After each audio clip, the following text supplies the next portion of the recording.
can donate to the Bill Graham Memorial Foundation. I believe there are links. It's billgrahamfoundation.org. If not, very easy to find. But I want to remind everybody that the Bill Graham Memorial Foundation typically makes their revenue that they then give away to other nonprofits by hosting benefit concerts, at least one a year. And they have not been able to do that for obvious reasons. So if you have the resources and you can donate to the Bill Graham Foundation, it would be much appreciated, and we would be very grateful. I also want to take a minute to thank some photographers. So all the content that you're seeing today was provided by a couple of different photographers. I want to thank Alvin Meyerwitz. Alvin did a lot of photography with the Bill Graham Presents organization from about 1970 to 1980. So all these photos that you're seeing from 70, 71, 2, 3, 4, 5 are all Alvin Meyerwitz. You can find him on Instagram at Alvin's Archive. I also want to thank Ed Pearlstein for his photos from The Last Waltz and the closing of Winterland. And you can find Ed at musicimages.com online. And there's a bunch of my photos in there as well, because I documented the Bill Graham Presents experience as well for a number of years. And I want to thank Bob Barsotti for pulling a bunch of photos from his personal collection to get into the presentation. So I want to thank Bill Graham, of course, because without Bill, this world would be a different place. And so Bill really created a lot of magic, and he did it with his team, with people like Bob Barsotti, our guest. And I also want to take a minute to thank the whole Bill Graham Presents family, because they really were a family, and they really created so much magic for so many of us in so many situations. And I want to thank Peter Barsotti. Peter is no longer with us. Peter is Bob's older brother, and Peter and Bob were a team to be reckoned with, a force to be reckoned with in the live concert space. Them and the people that worked with them, again, just brought so much joy. Bill Graham liked to say that what they were doing was experiments in public assemblage. And we're going to ask Bob to talk to us and tell us what that meant. What were those experiments in public assemblage, and how did that come about? So everybody, let's just welcome my guest, Bob Barsotti. Bob, thank you so much for being here. We're just super, super excited. Bob, here's a photo of Bob as a young teenager in San Francisco at the Golden Gate Bridge in the 1960s. Bob came of age at the height of it all. I mean, the Fillmore was happening. He was a high school student. He was convincing maybe his parents or his brother, or sneaking out, whatever it was, to go see shows at venues like that. But really, he grew up in Berkeley. So anywhere that he could ride his bike was fair game. And there were free concerts and folk festivals and jazz festivals and whatever he could get to see live music. He loved that experience. And of course, like many of us, he discovered LSD, and that was another big catalyst that opens up everything to make you want to not only go with the flow, but create the flow. And Bob did a lot of that. So Bob's story starts as a teenager at Berkeley High School, where a legendary concert venue existed called the Berkeley Community Theater. And this first photo that I'm showing here is Bette Midler in the 1970s at the Berkeley Community Theater. But Bob, tell us what your involvement was at Berkeley High as a 15, 16, 17-year-old teenager, and what you did in the live concert space in Berkeley at the BCT, and also what shows you saw and what shows you worked on. Well, I graduated from Berkeley High in 1972, and in my class, there was another half a dozen people that we were all theater geeks, that we all met when we first got into the school, and we all spent a lot of time in the theater together. And as we progressed through the 4 years at Berkeley High, or the 3 years at Berkeley High, the theater department started a program with the Theatrical Stagehands Union, where we had an apprenticeship program. And every time, if you hired 3 or 4 union stagehands to work a show coming in, then the school would provide 3 or 4 student stagehands. And it was a way for us to learn a trade. And we got to work all the professional shows coming in. We had Nureyev ballets, we had Chinese operas, and we had Bill Graham shows. And the Bill Graham shows during the, 71, 72, it was like, Leon Russell, Grateful Dead, The Who, Eric Clapton doing Derek and the Dominoes, Stevie Wonder, Pink Floyd, Frank Zappa. I mean, it's just pretty much everybody played at my high school auditorium.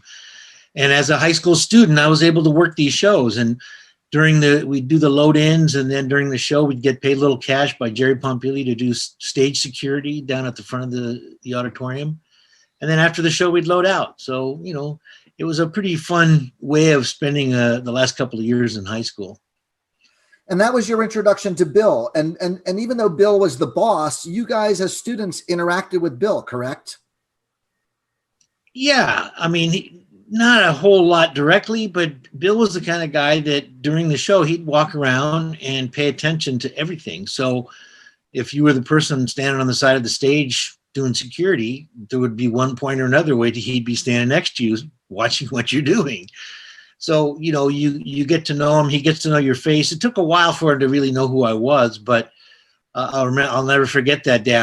I went to Bakersfield to do a Leon Russell show, and I'm putting the garbage cans out in front of the building about 4 o'clock after doing the load in, and Bill comes walking up and he goes, "Hey, Bob, there's no garbage cans at the end of the line." That was the first time he called me by my name. I'll never forget that day. Classic Bill. And so after you graduated from Berkeley High, you went to college for a semester. And tell me a little bit about that and what that transition was, and really how the next part of your life really took off at that point. Yeah, I went to, I got into San Francisco State, and I started going there, and I had one class called theater management.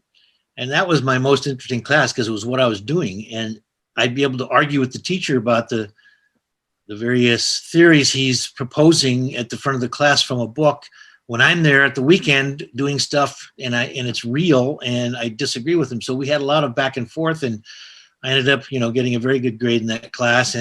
But that was the only class like that they offered. And at the end of the first semester, a job opening came up at Winterland full time. So I jumped at it and I became the office gopher. All right. So here we are with some photographs of Alvin's from Winterland. And so we got the t-shirt booth here, which I'm sure was, you know, an early, band merchandise. Bill was an innovator even in band merchandise with Winterland Productions, right? Did it start that early with him with doing that kind of stuff? Well, you know, back in those days, we all, right around that time, once in a while, you'd see a band guy with a shirt on that had something about his band on it, you know, one of the roadies or something. There was no merchandise back in those days. But every once in a while, there'd be somebody would think of printing up a T-shirt. It was a record company or something. And we all noticed them. When the roadies came through, we all noticed those shirts, and we all wanted those kinds of shirts. And Bill got the idea, well, let's just start doing a little a shirt. Like he made a shirt that was the marquee of Winterland, and each week he'd print a different name on the marquee, whoever was playing there, and then we'd sell that shirt. There was no images of the band, nothing, just the marquee with the band's name, and we'd sell a few dozen of those shirts every night. And slowly he started working that into it, you know, and he brings some of his old posters out, and he basically invested $3,300 to start the T-shirt room and buy all the display cases and stuff. And 10 years later, he sold Winterland Productions for $33 million, something like that. So it was a pretty good investment on his part, but he hit it right at the right time. He brought the idea of merchandise to all the bands before they'd thought of it. So he ended up getting pretty much all the big bands under contract. And it was very lucrative for a while there. Amazing. Let's look at a few photos from Winterland here. We got Carlos Santana backstage, and we got Carlos on stage. And these are both from 1975. And B.B. King from 75 also. This is Garcia with the Grateful Dead, obviously, in 73. You Deadheads will notice that that's the Wolf guitar without the Wolf inlay in it yet. So it was the very beginning of the Wolf guitar there. We have the Grateful Dead in 72 at Winterland. Here's Jerry Pompili, who you mentioned earlier, one of Bill's longtime employees, manning a video camera. Bill Graham backstage playing ping pong. Dickie Betts. Tell me, Bob, what did you do at Winterland? What was your job? How did it evolve? And I mean, really, that was the birth of sort of the next level, right? Winterland was a little bit bigger than a theater, smaller than a big basketball arena. Was Winterland, what, 4, 5, 6,000 people? I don't know the exact capacity of Winterland. 5,400. Right. So what was your job? What did you do? Talk to me about that growth and that change and what you saw go down at Winterland from 73 when you started working there full time until it closed in 78. Well, the first show I worked there was the Rolling Stones in 1972. 4 shows in 2 days. It's the Tumbling Dice poster. And that was really something else. You know, I was just a security guy. I got a foot in the door because he had to have like 3 or 4 times as many security that for those shows as he normally had. So he had to pull from all the people he knew that he could staff a show with. And us Berkeley kids were on that list. The next time I worked was at New Year's Eve, which was the Grateful Dead, 1970-71 New Year's Eve. And I was basically the backstage janitor, picking up empty, you know, half-empty cups all night. But that was my foot in the door. And eventually by the next spring, I gotten a job up at the front door, and I was handling tickets, and I was assisting the box office. And slowly over the next 4 years, I got to run the box office. And eventually, after about 4 years, Bill let me start running the place by myself without Jerry there. And I worked 2 years as the general manager of the building and the show manager. And then we closed the place. And by that time, I had my master's degree in rock and roll because I had my 6 years at Winterland, you know. So a couple more photos here real quick. Dickie Betts, as I mentioned, here's Neil Schon from Journey, which was a New Year's show in 12/31/73. Neil Young, which was March of 73. This is a CSNY show on October 4th, 73. This was actually Stephen Still's Manassas, but they did a CSN acoustic set, I think, during the set break, and then maybe came back and Neil came on as well. Sort of the reunion that led to the big 74 stadium tour. Toots and the Maytals, Sammy Hagar from Montrose. And then this is a photo that you gave me of the Who backstage at Winterland, which looks like an exhibit at a Tower Records, but a teenage bedroom. But this is really the green room at Winterland. And I think your brother Peter had something to do with this as well. Tell me about what's going on here with Entwistle and Moon and Townsend in this bedroom, basically, at Winterland. Well, you know, once Peter came on board, he and Bill just thought the same way. And Peter very quickly became a creative part of Bill's endeavors. And this was a perfect example.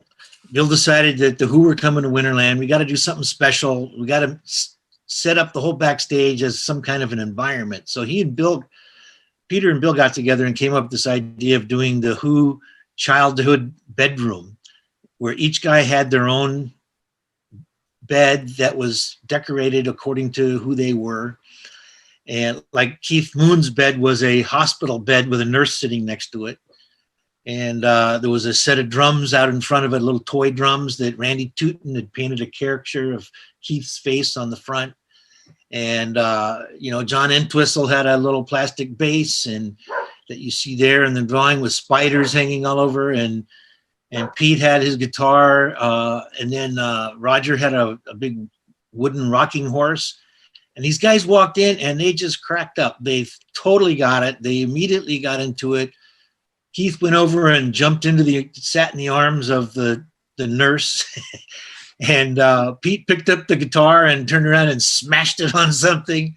And it was just a lovely sight. And they all had a really fun time. And it just broke the evening open to be a place of camaraderie amongst friends instead of just a gig at some place that they were going to, you know? Right. And I got to imagine that there were not a lot of other promoters that were doing really beautiful backstage hospitality, which is now a very common thing, but maybe even not something like this.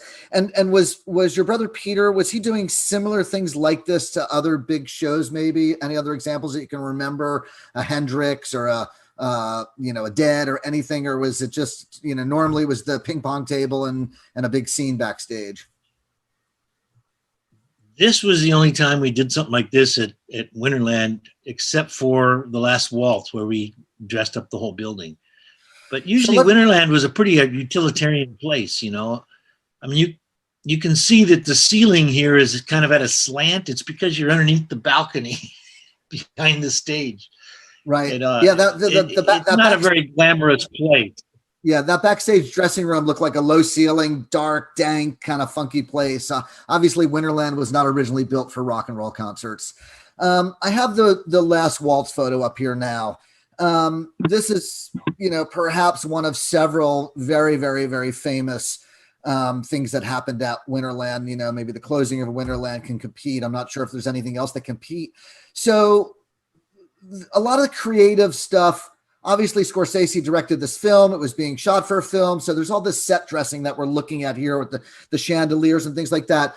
But did some of the ideas come from Bill and his team in terms of like the tables and the dinner, or did that come from Scorsese? Was like some of the creative on your side and some of it on the film crew, or was it all film crew? Where was that? Where did that merge and where did that come from? When the band approached Bill about doing this show, Robbie called Bill personally, which was kind of unusual. Usually bands book through their agents. But he called Bill up and said that they wanted to have this one last show. And their first show they'd ever played publicly as the band was at Winterland. They wanted their last show to be there, and he wanted him to produce it. And then he started going on about he wanted it to be a surreal event. And he kept going on, and Bill's kind of going, man, is this guy stoned or what? Because he just kept talking about the surreality, how he wanted it to be surreal, and he wanted it to be like a Cocteau film. And after a few minutes, Bill goes, look, what are you getting at? And he goes, well, I want you to come down here, and I want to spend some time with you at my house and explain to you exactly what I want, and I want to show you this Jean Cocteau film. So Bill goes, look, I'm going to bring my creative director with me. So Peter and Bill go down to Robbie's house down in Southern California and spend an afternoon with Robbie where they see this strange Jean Cocteau film. And they come out of there with Robbie saying, okay, figure out how we can do this. So they didn't really have any idea how to do it. They gave creative control over to Bill to come up with it. So Peter knew some of the people at the Opera House that were in the set department, and found out that the La Traviata set was available to rent. And then he went to Hollywood and found the big chandelier company that had the chandelier from Gone with the Wind. We rented like a half a dozen or dozen chandeliers. And then we came up with the whole plan to drape the entire Winterland arena in black velvet and put a facade on the balcony and turn it into a Viennese opera house, which was rather surreal if you'd ever been to Winterland. Robbie loved this idea. And the thing is, they wanted to do it on Thanksgiving night. And Bill's going, look, Thanksgiving night's a night people spend with their families. You can't do it. And they insisted it being Thanksgiving night. So Bill said, look, we've got to do Thanksgiving dinner. So we called up Narcy David, our caterer, and we came up with a plan to serve Thanksgiving dinner to 5,400. And we put a whole budget together. And this was going to be the most expensive show we'd ever done at Winterland. And these days, tickets are, $5 or something. And we said, in order to give the band the money they want for this, we have to charge a $25 ticket. And Bill said, we can do that. So he calls up, he makes this proposal to Robbie. Robbie goes, a $25 ticket? You're kidding. He goes, no, I'm convinced you can do it, and he does this whole talking up of how important the show is and stuff. So Robbie goes, let me go back to the band. So then he calls him back the next day and goes, well, Bill, we want to do it, but we don't want to do the dinner, but we do want to charge the $25. And Bill argued with him, and he couldn't win. So Bill came in and told my brother and I and Clayton Johnson, who was the production manager at Winterland, about this decision. It was at the end of the evening, and he walked back into his office, and the three of us looked at each other, and we said, hey, Bill's caving when he shouldn't. This is not a time for him to cave. He has the power here. So the three of us go back into his office and sit down and go, Bill, you're wrong on this. You've got to have Thanksgiving dinner. We can do it perfectly. There's not going to be any problems. Call him up and tell him you won't do it without the dinner. So he calls Robbie at home right then, gets him on the phone, tells him the whole deal, and gets Robbie to agree to do it. So I got to say that, sometimes Bill needed a little encouragement to realize how powerful he was, because he always deferred to the bands. That was why the bands loved him so much. Right. But it was nice that this time we got to throw in the dinner, because if you were there, it made 100% a difference on how the evening went. I'm sure. And then, and this is a prime example of what I said earlier, the experiments in public assemblage, right? I mean, this is a first, feeding 5,400 people at a Thanksgiving dinner at a rock concert. So it sounds like, so Scorsese came in and the set idea was already decided by Peter and Bill and Robbie. And the photo that I have up here, just in case anybody's wondering, that is Peter Barsotti and Bob Barsotti at Winterland. I believe this is the closing of Winterland in '78, holding up this big Herb Green photo of Bill in front of them, just so you have an idea of what Peter looked like back then, and Bob, of course. So talk to me just real quickly about that philosophy, that experiments in public assemblage. Like, what did that mean to Bill? And obviously probably the first people he said that to were people like you and to Peter, because like, if you were the guy at the front door handling your staff and the security and the greeters and the ticket takers, like that's the first thing that people interacted with when they came to a Bill Graham show, was something that you were sort of in charge of, right? And so you had to like make sure that you were fulfilling Bill's vision and also making sure that that experiment in public assemblage worked and was safe, positive. Talk to me a little bit about that. Well, Bill was asked by the Merry Pranksters to help him out their acid test at the Longshoremen's Hall back at the very beginning. And Bill was there with his clipboard, probably the only person in the building that wasn't stoned on LSD. And believe it or not, he got it. He saw what was going on around him. And even though he wasn't participating directly like that, he was participating in another way, which was creating a bubble around it so that what was happening could continue to happen without all these weird things crashing in on it.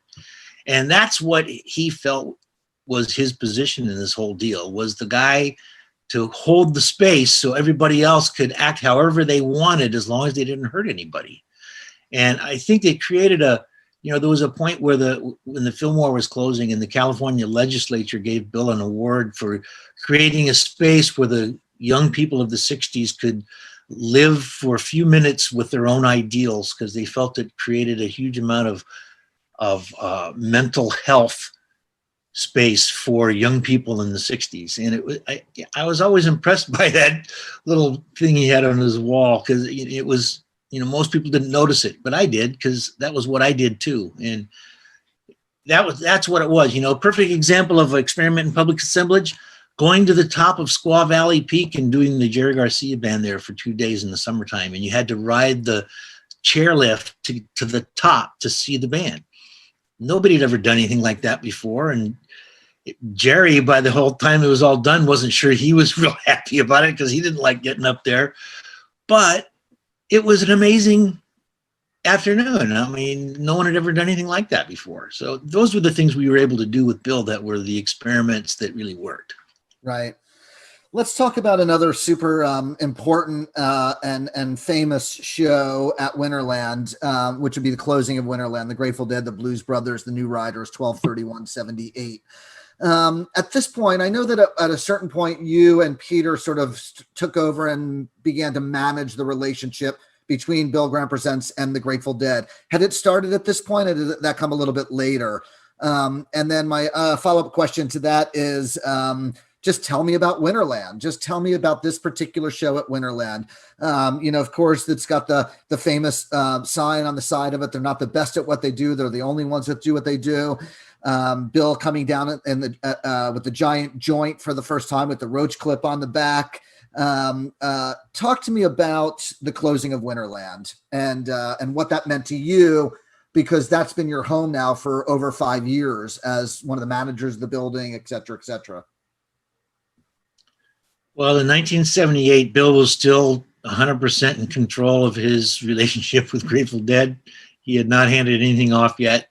And Peter and I were there as the guys who worked with him, and we were solid, and we were solid with them, and everything was working fine. The closing of Winterland was a special night because that place, there was something about it. It wasn't the best sounding room in the world, but some of the best shows I'd ever seen happen in that place. And part of it was the open floor with the raised seats around and the balcony.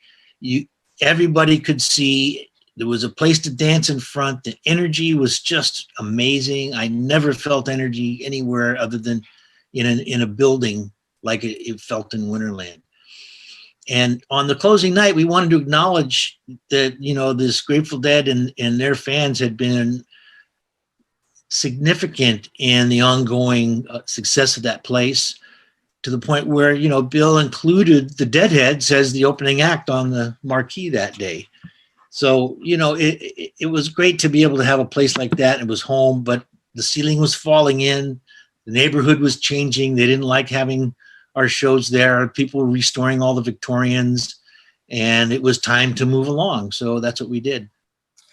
And but Bill really wanted to find another room that was similar to Winterland, and I believe you were charged with that duty to find that room. So were you looking at the San Francisco Civic Auditorium as a replacement? But I know eventually you ended up in Oakland. Talk to me about what was going on in your head. Like, how do you replace Winterland? How do you replace a room or find a room similar to Winterland?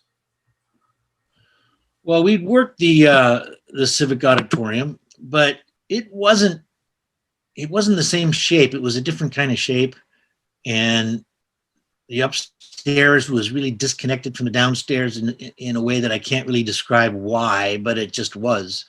So it just was a different feeling building, and it was a good building, but it created a different kind of environment than the ballroom. Winterland was a giant ballroom in a sense.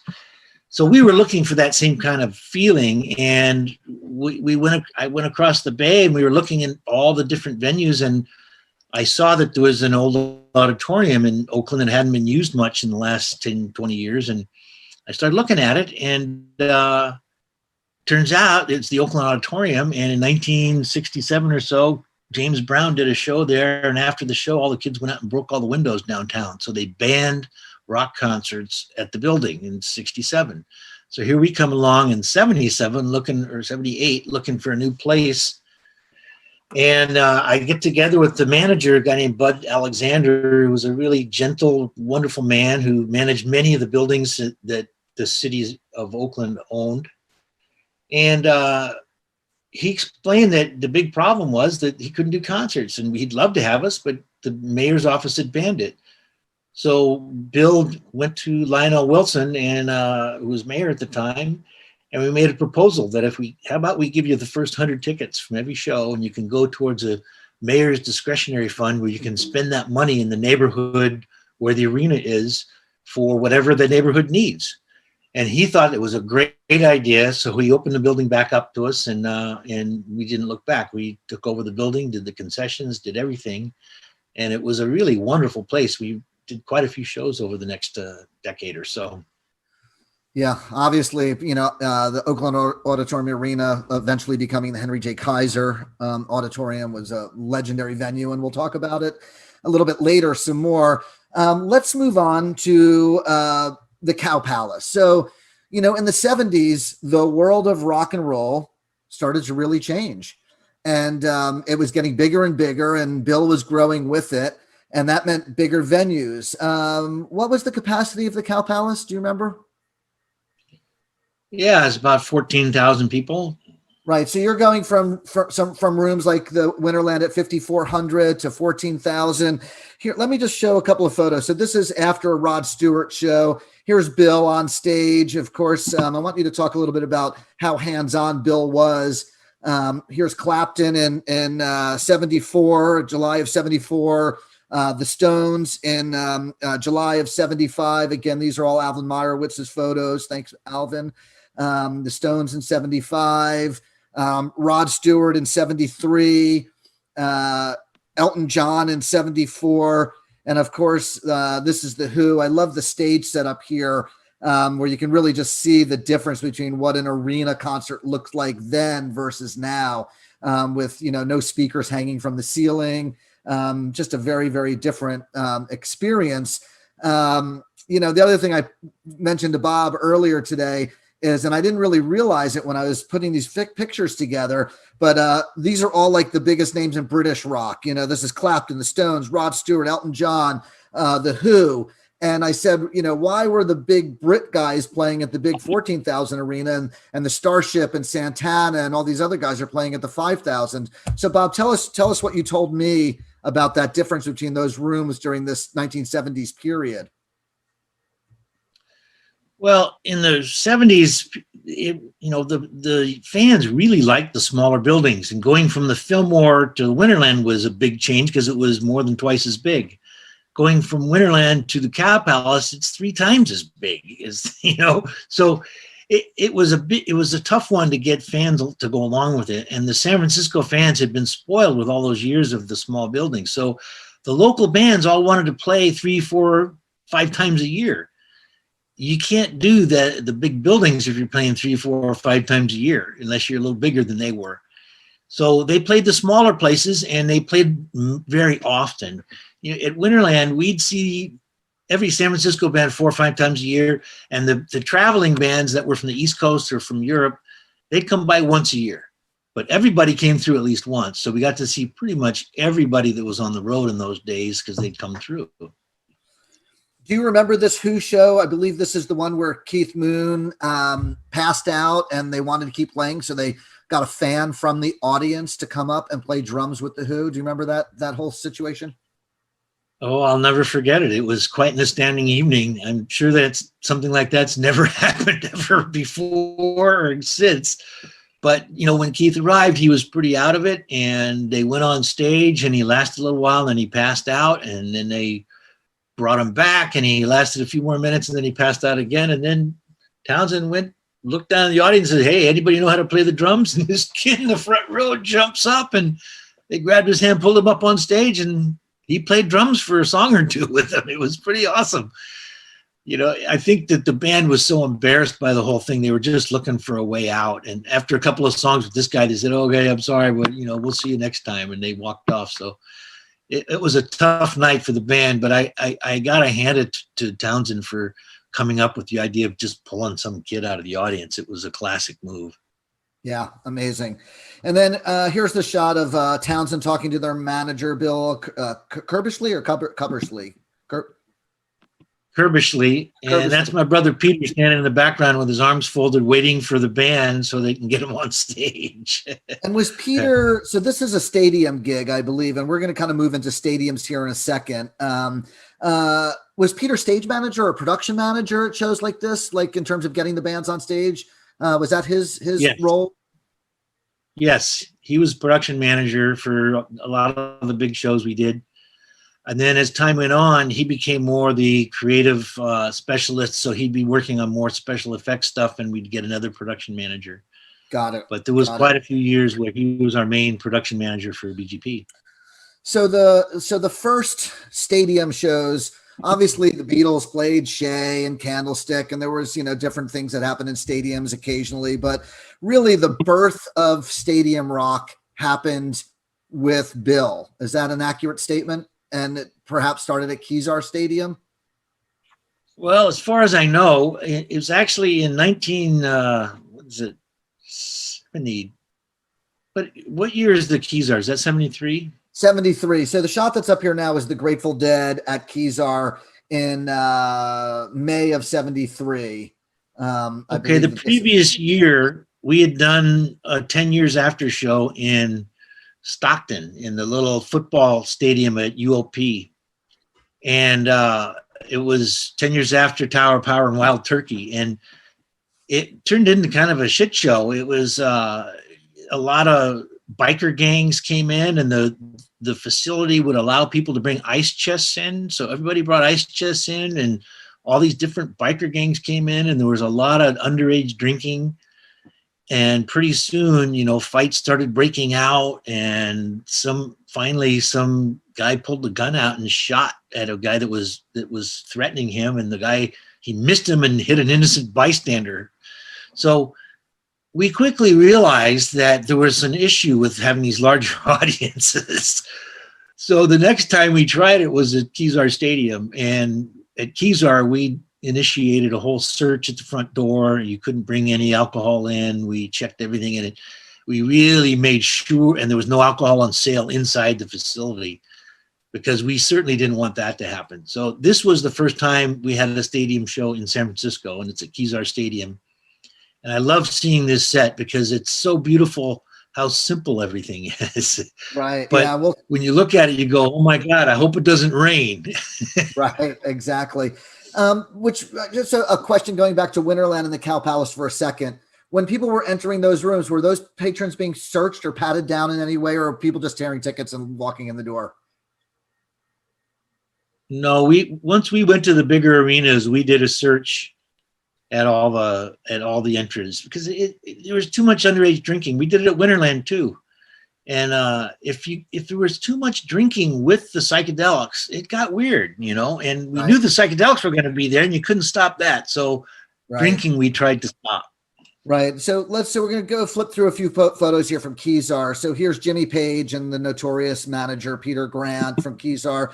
But I want to point out, so here's Led Zeppelin playing at Kezar a week after the Dead did. And I think maybe you said the Dead played at this show also. But look at this sound system here with Led Zeppelin, which is a sound system that I'm assuming you guys had brought in and put together for this show with either FM Productions or an industrial. Whereas you go back here to the photo of the Grateful Dead, and these are all speakers that are built by Hard Truckers. And this is sort of Owsley and the Grateful Dead's the beginning of the wall of sound. It's just such a different world between, the way the Grateful Dead approach sound and a band like Led Zeppelin, which I'm back to now. But also I love this particular shot because look at the soundboard tower, right? Look at how small that, made out of some plywood with a couple of 4x8 sheets up top and a little, 2x4s as a railing, and a couple of guys sitting up there with, probably a fairly small mixing board, compared to what it is today. Maybe those are the lighting guys up top and the sound guys are down below. I'm not sure, but just again, like you were saying, the simplicity of all of that. And then I love this shot here of the hot dogs, snow cones, cotton candy, cold drinks, the concession stand, just like this, little funky truck there. I'm guessing that, early on, you guys probably weren't thinking, oh, wait, these people are going to be here for 8 or 10 hours with 3 bands in a stadium, and maybe we should have other food, right? I don't know what the thought process was. I'm sure it was a conversation at a certain point where Bill, you, Peter, somebody realized, oh my God, we got to be able to feed these people more than a couple of things like this. And here's some fans up on what we would look at as one of the first barricades, plywood and 2x4s again, moving into the metal barricade land. And then here's this backstage shot of Kezar at the Led Zeppelin show in 73 with just, 3 trailers. And I know that you were telling me that you always like to keep things fairly simple, but you go to a stadium show now and what is there, 40 trailers and 40 dressing rooms and, hospitality rooms. Talk to me a little bit about that sort of scaling up from, the Fillmore, which I know you didn't work out, but Winterland, Cow Palace, now you're in Kezar with, 20, 30, 40,000 people. How did that all work for you? Well, as things got bigger, everything got bigger, and we were always trying to do it on a budget. In those days, the tickets were really still not very expensive. So you had to be careful how you spent your money because there just wasn't a whole lot of money there, unlike today's days where, the tickets are so expensive and the grosses are huge. So in those days, the whole thing was you'd try to do lots of shows and keep them inexpensive. So in the long run, you'd make a lot of money because you do a lot of shows, but each show was a smaller scale kind of thing. And you try to keep it more reasonable so people could go and afford to go over and over.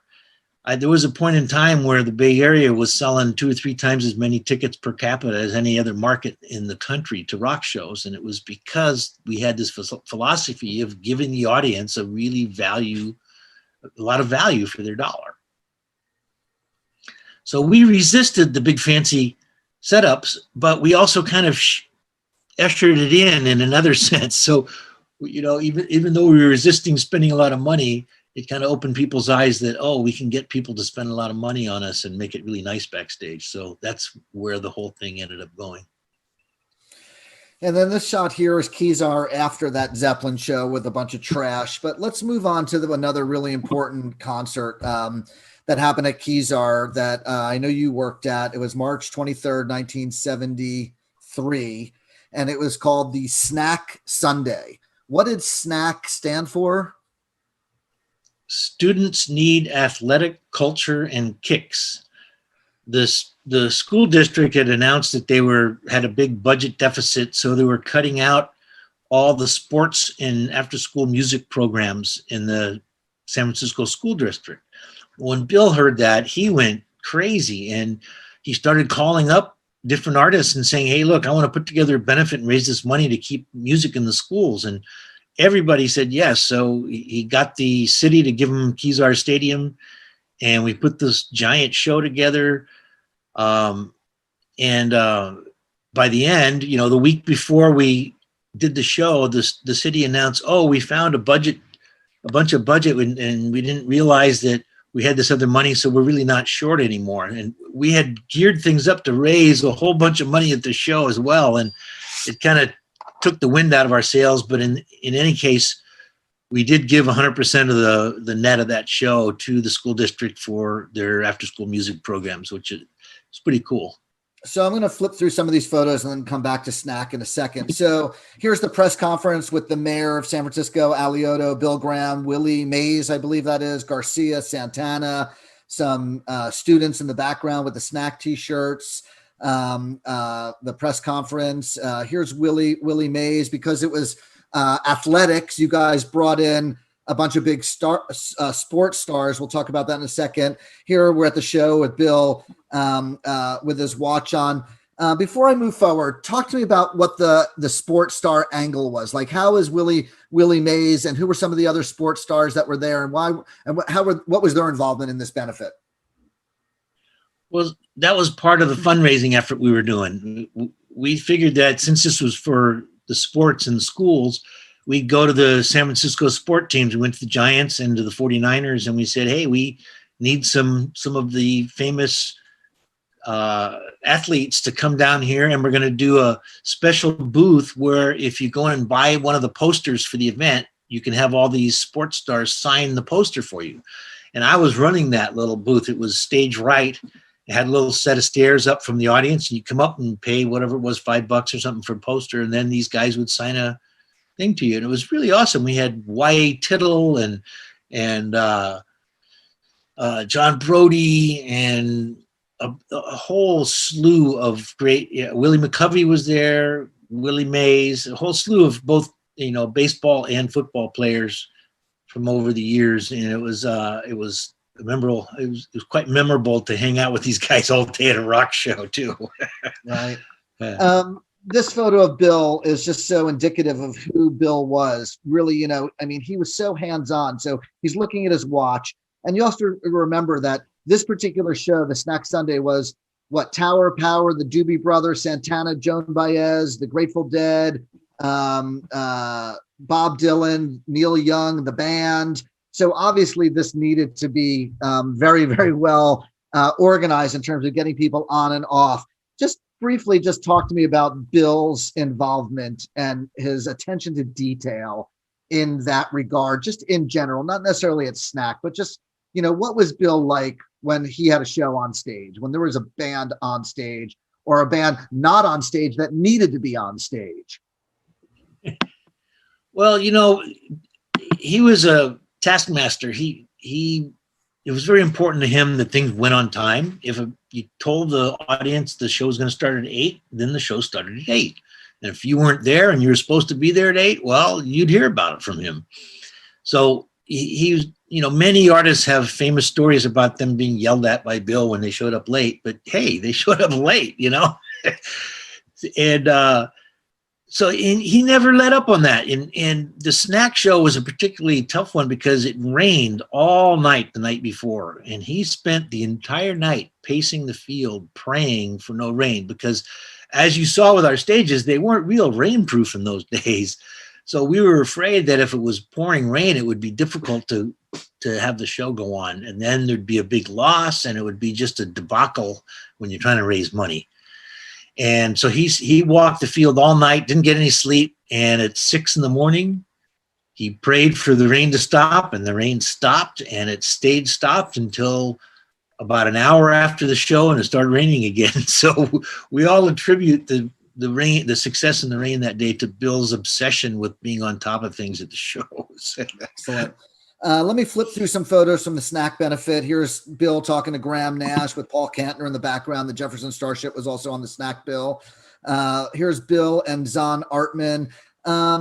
Talk to, you know what, we're gonna see a number of different old BGP family employees through here. Take a minute and talk to me about Zahn. I did not know him. He was before my time. Who was he? What did he do? What was his connection to you guys? What was his role in the company? Zahn was hired as our publicist in the 70s, and he was a truly amazing man.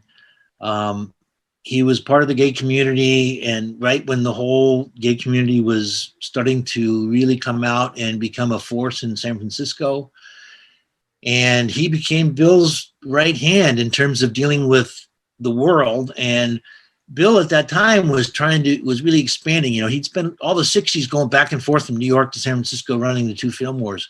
But once the 70s hit, he started to think bigger, and he was thinking more about, you know, the national tours he was doing in 74 and that kind of stuff. And he needed a publicist to carry that word with him, because in those days things were very different. There was no internet or any of that stuff. And Zahn was that guy, and he was truly amazing. He and Bill just linked up and were of one mind on so many things. And he was a great example for our company. He used to do stuff like arrange. We'd be talking about how we knew everything about shows, and he'd go, "Oh, you think you know about shows? Have you ever been to a gay disco at 2 a.m?" We said, "No," and he goes, "Well, then you don't know anything about that type of show." So one day, a bus shows up at our office, and he goes, "Okay, I'm taking him around to all the gay discos," and we went around, and he arranged for all of them to be open for us so we could see them in the daytime. And we look at him and we go, "Man, these places suck." And he goes, "Okay, now tonight I'm picking you up at midnight. We're going to do the same tour." So we went back to all the same places at night, and it was like we'd stepped into another world. Amazing. And Amazing. We came out of there going, okay, we've got a lot to learn. And that's what Bill's whole thing was, is experiments in public assemblage means you got to study. You got to do your homework to come up with whatever the latest thing is. And Zahn really helped propel us in that direction in so many ways. Right. And did Zahn lose his life to AIDS? Is that how he died? Yes, he did. Right. Early San Francisco, sad story, dead casualty. Well, rest in power, Zahn. You are loved still to this day. All right. So here's Bob Dylan with Rick Danko and Bill in the background. Bob on piano. Again, these are all from the snack benefit. There's Bob and Danko. Here's Dylan and Neil Young jamming together at that show. Neil Young on piano, the Jefferson Starship, and look at the stadium. It's packed. I mean, this thing is packed. So obviously a very, very successful benefit concert. Doesn't look like an empty seat in the house. And Marlon Brando is one of the MCs. How does Bill Graham bring Marlon Brando to Keyser Stadium to talk to the crowd about this, about snack, about culture, about, kicks? How does something like that happen?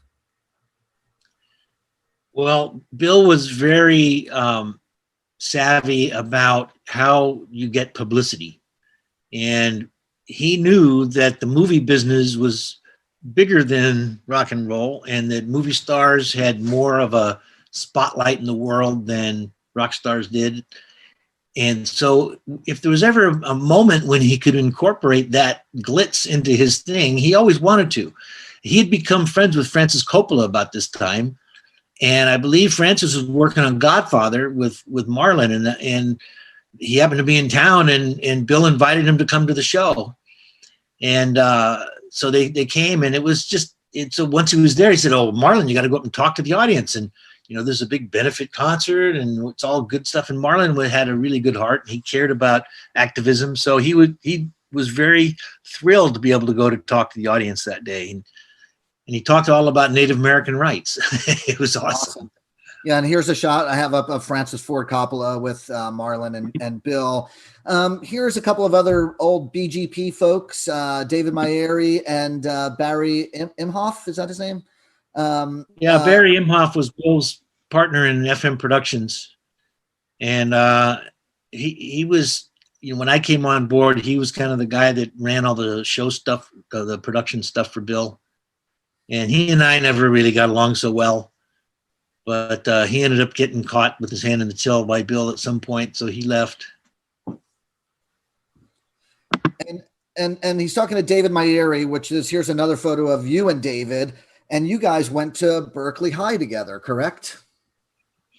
Yeah, I've known David since I was a junior in high school or something, and we've worked together on and off for decades and decades. Right. And David, obviously another person who came out of that Berkeley High stagehand thing and went on to have a 30-year plus career with Bill Graham Presents as well, like yourself. And now, he runs the UC Theater in Berkeley, which has been very successful as a little mini venue, even though he hadn't been able to have any shows this year.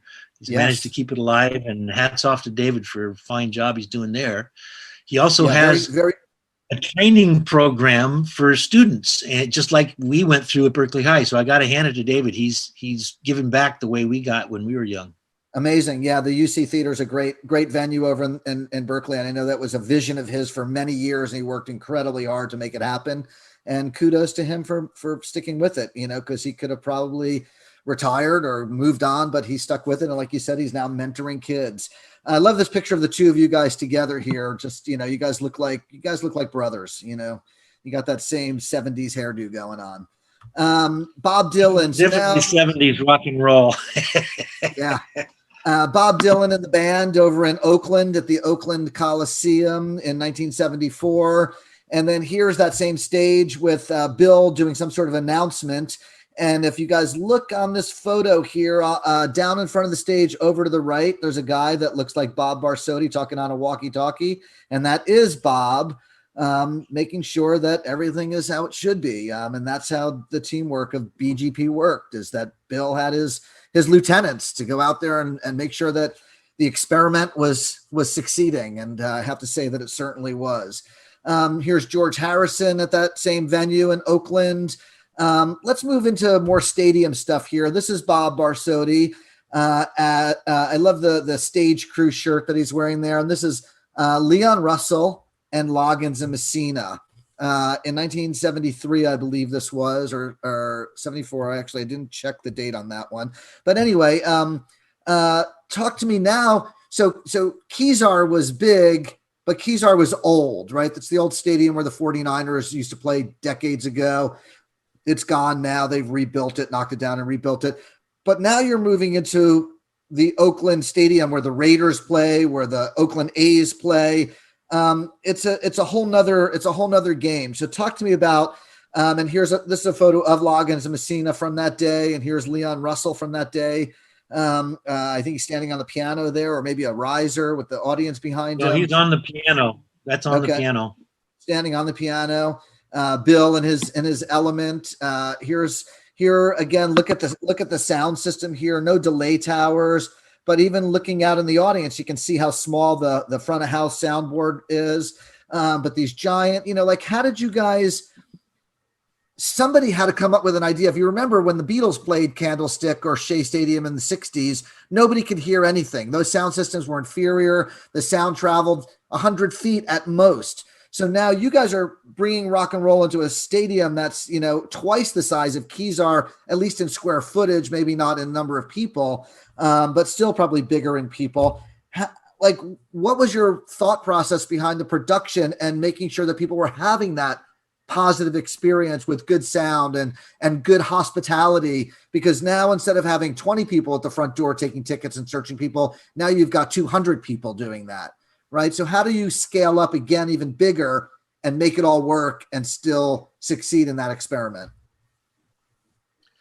Well, it took a lot of effort and a lot of note taking and some trial and error. But, we started, as soon as we started doing stadium shows, we did a lot of them and a lot more than anybody else had done.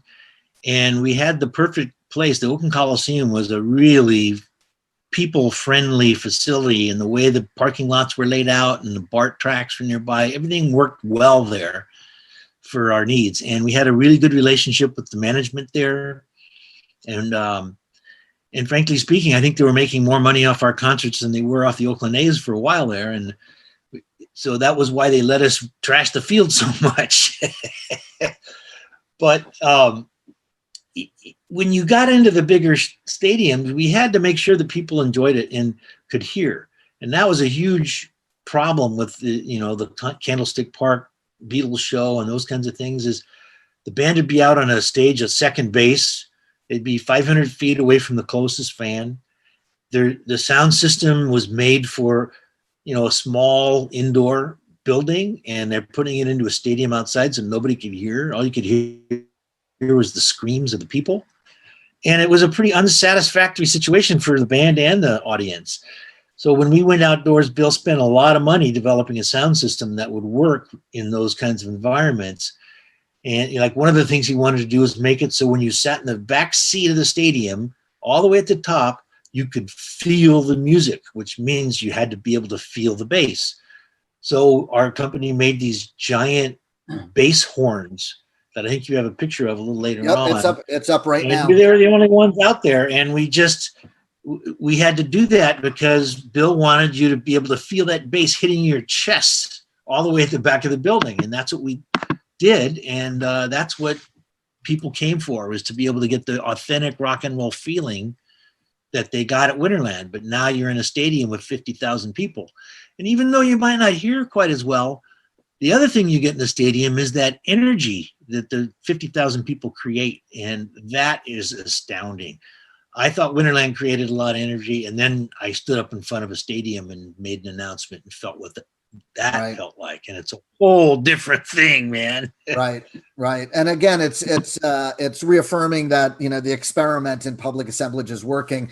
And so FM Productions not only did set design and creative stuff, you guys also had tech guys in here trying to, figure out a way to get the giant bass horns to, reach the back of the room.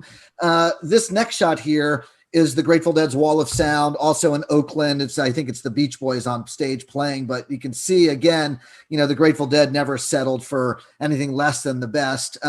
This shot here is back to your system again. And this is CSNY at Oakland Stadium. This, I believe, is 74. And here's a shot from that show from behind where you can see everybody in the band with some of the audience behind. When this was going on, wasn't Bill the tour director for this tour nationally? And so he was all over the place with this tour, Bob Dylan, and wasn't there a third tour that he was also managing nationally? Yeah, 1974 was the big tour year for Bill. He decided that he could take bands on a tour nationally, and no one had really done that yet. So he took Bob Dylan and the band on tour, and then he took CSNY on tour, and then he took the George Harrison Dark Horse tour out. And, the CSNY tour was huge. Nobody had done anything like that. It was pretty much all stadiums across the country. In those days, it took so long to set up a stadium stage because it was all scaffold. There was nothing quick about it, that we had like 2 stages hip hopping going from town to town because there wasn't enough. If you wanted to have the schedule they needed to do 3 or 4 shows a week, you couldn't have, just one stage. You had to have 2 stages. So it was twice as many crew, twice as many trucks, and they were leapfrogging with each other from date to date. It was a very complicated set of logistics. And afterwards, all the agents got very afraid that Bill would start eliminating them and just going right to the band. So they made him stop doing national tours. Interesting. When Bill was out on the road with these bands like CSNY, were there people with him from the San Francisco office, from BGP home base, that went out with them? Like your brother maybe, or Pompili, or people like that, or David Mayer, any people like that go out on the road? He would have some people from the office, but mostly for the big tours, he would hire other people to do the tours. I mean, Michael Ahern was the guy that he would hire from to be production manager on many of the big events, and he was the production manager of Fillmore East.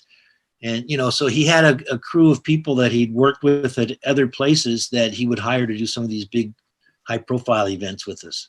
Right. And then he'd also, you know, as time went on, you'd see who was out there working for other acts that were really good. And when you'd need something, maybe that act isn't working right now, and you'd approach people and they'd hop on board for the project. Right on.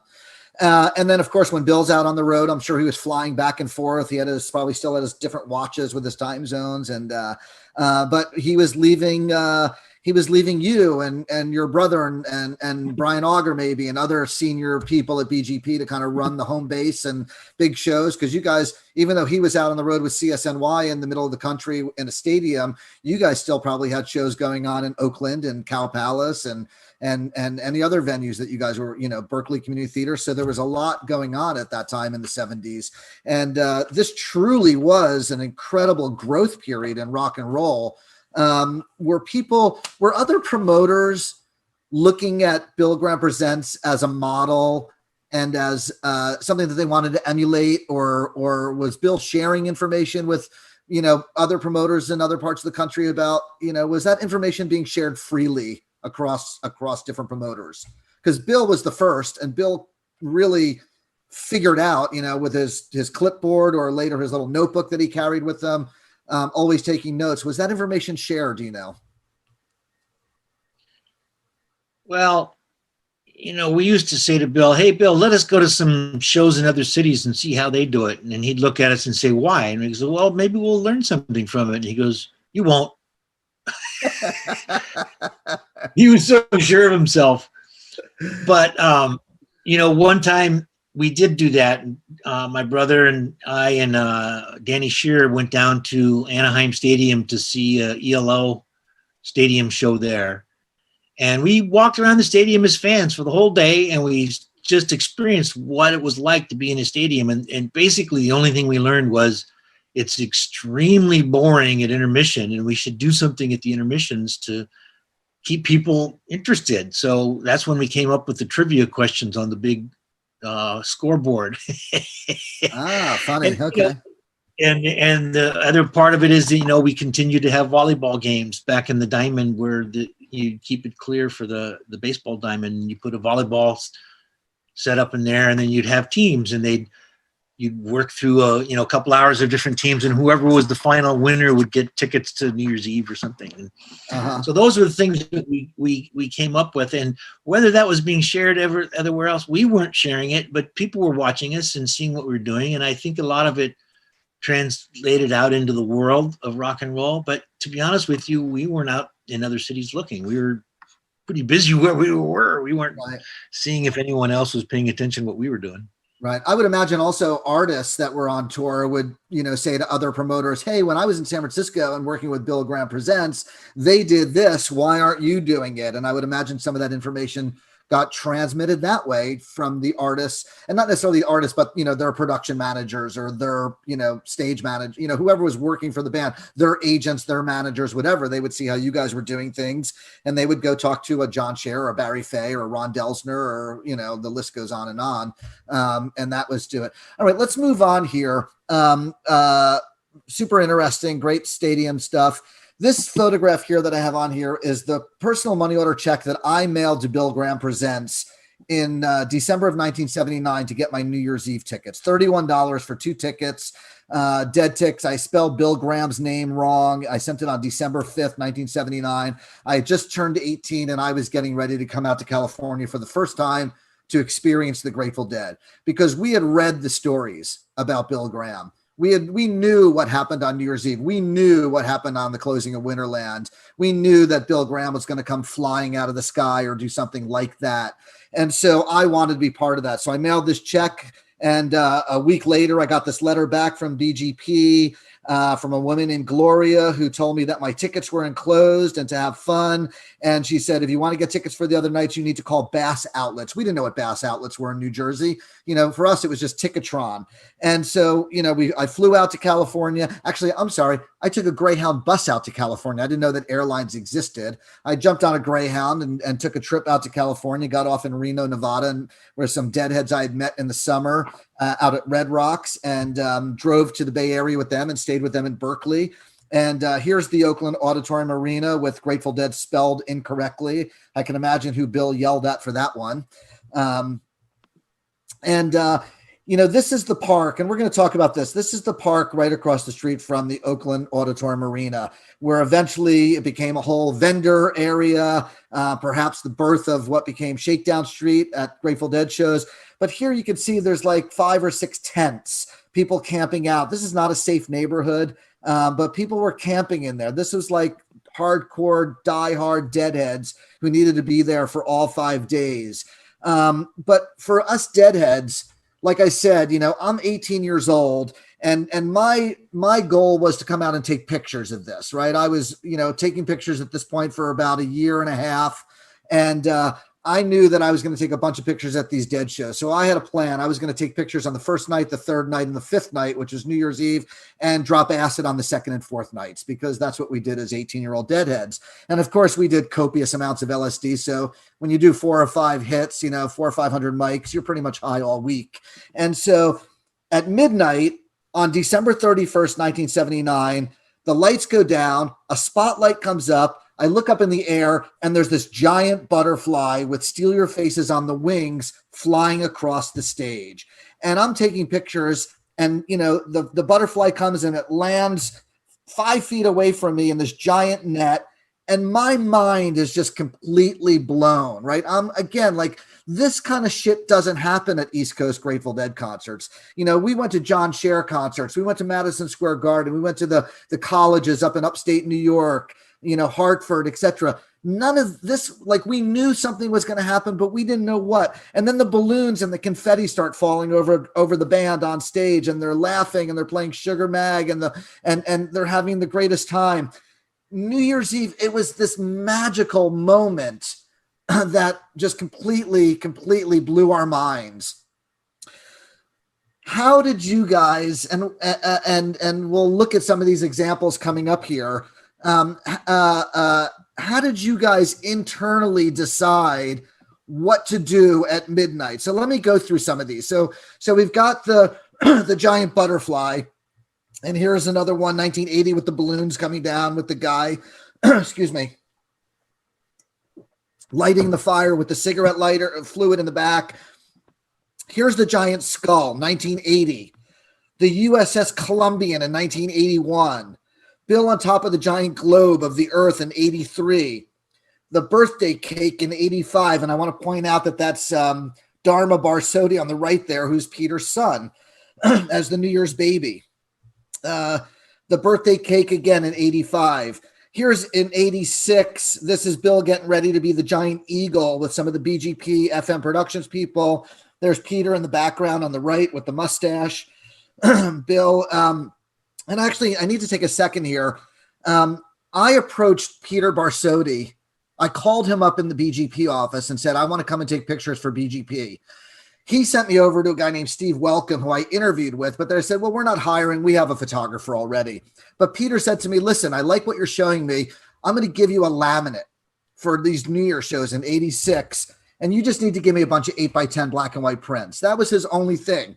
Peter gave me a really big break. He was the first guy to give me an all-access backstage laminate to a New Year's Eve Grateful Dead concert. And he didn't give it to me for all 5 nights. He just gave it to me for New Year's Eve and said, come and take pictures of anything you want. I just need some 8x10s. So this is Bill getting ready, pre-show, balloons on the ground. Here's Bill again and getting ready to do a test run. And I took these photographs, and then Bill took off at New Year's on 86, and I was in the pit shooting. Bill landed on stage. 87, the Golden Gate Bridge, We Will Survive. Touch of Grey was huge. 88, the mirror ball flying through the sky. 89, the chicken. What did you call this show? What was the name of the theme of this show again? What came first? Which came first, the chicken or the egg? So talk to me about, like, what were your meetings like where you guys decided what was Bill going to do? How do we top what we did last year? How do we blow these kids' minds? How do we take that experiment in public assemblage and take it to the next level? Talk to me about those internal BGP conversations about how all of this stuff happened. Well, you know, in the early days, like at the Day in the Greens, we used to have company meetings where we'd all sit down and discuss what the next stage set's going to look like at the Day of the Green, and have different people come up with different ideas and stuff. But eventually that all went away, and it was Peter and Bill coming up with these ideas, and it was really the two of them that were the creators of most of this. And I think Peter came up with a lot of the wild ideas on what we could do, and Bill was very happy to go along.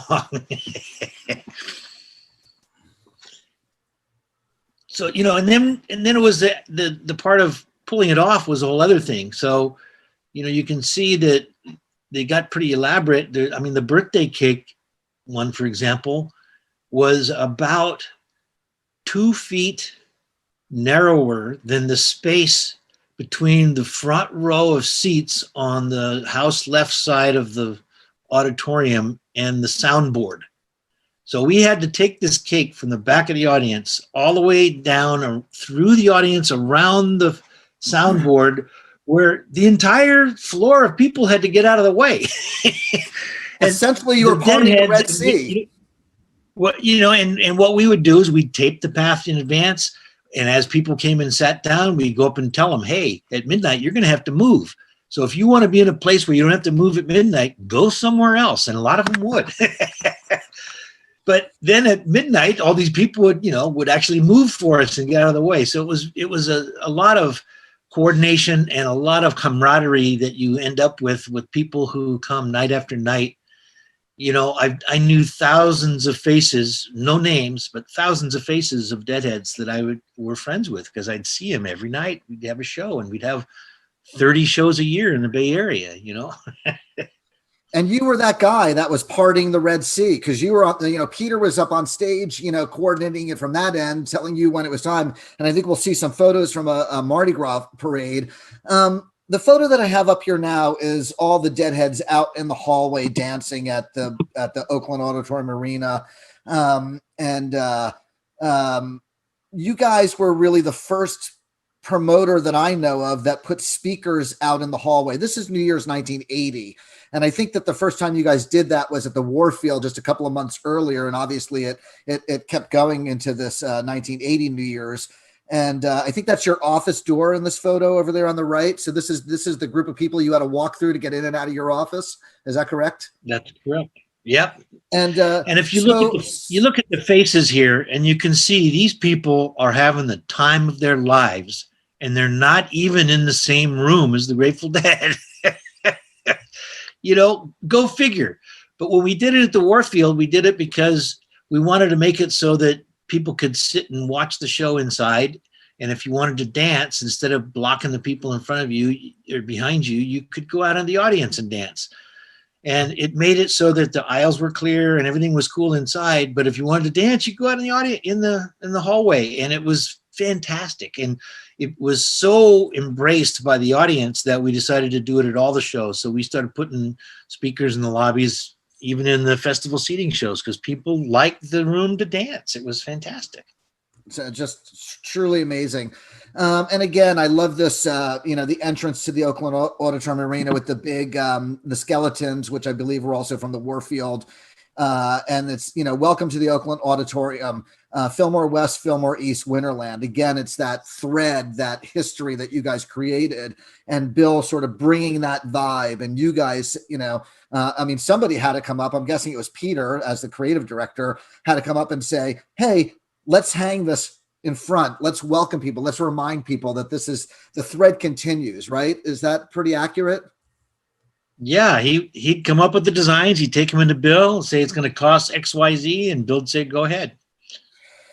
So here's the park across the street from the Oakland Auditorium Arena, and this is the mid 80s. And again, this is a show day. It looks like there's, maybe 10 tents, people sleeping. I'm going to flip through some of these photos here, and you're going to kind of see how this scene exploded. And I truly do believe that this was sort of the birth of what became a big shakedown street on the East Coast. I mean, there were always vendors at Dead shows on the East Coast, but it was more fragmented. There were people in parking lots and people were tailgating. But, so here's a dozen, 10 tents, whatever, a handful of people hanging out on blankets on a show day. And here it is, it's getting a little bit bigger. This is in 87. More tents, more people. And this is in March of 87 at the Mardi Gras shows. You can see it's getting bigger. The t-shirt booths are getting more elaborate.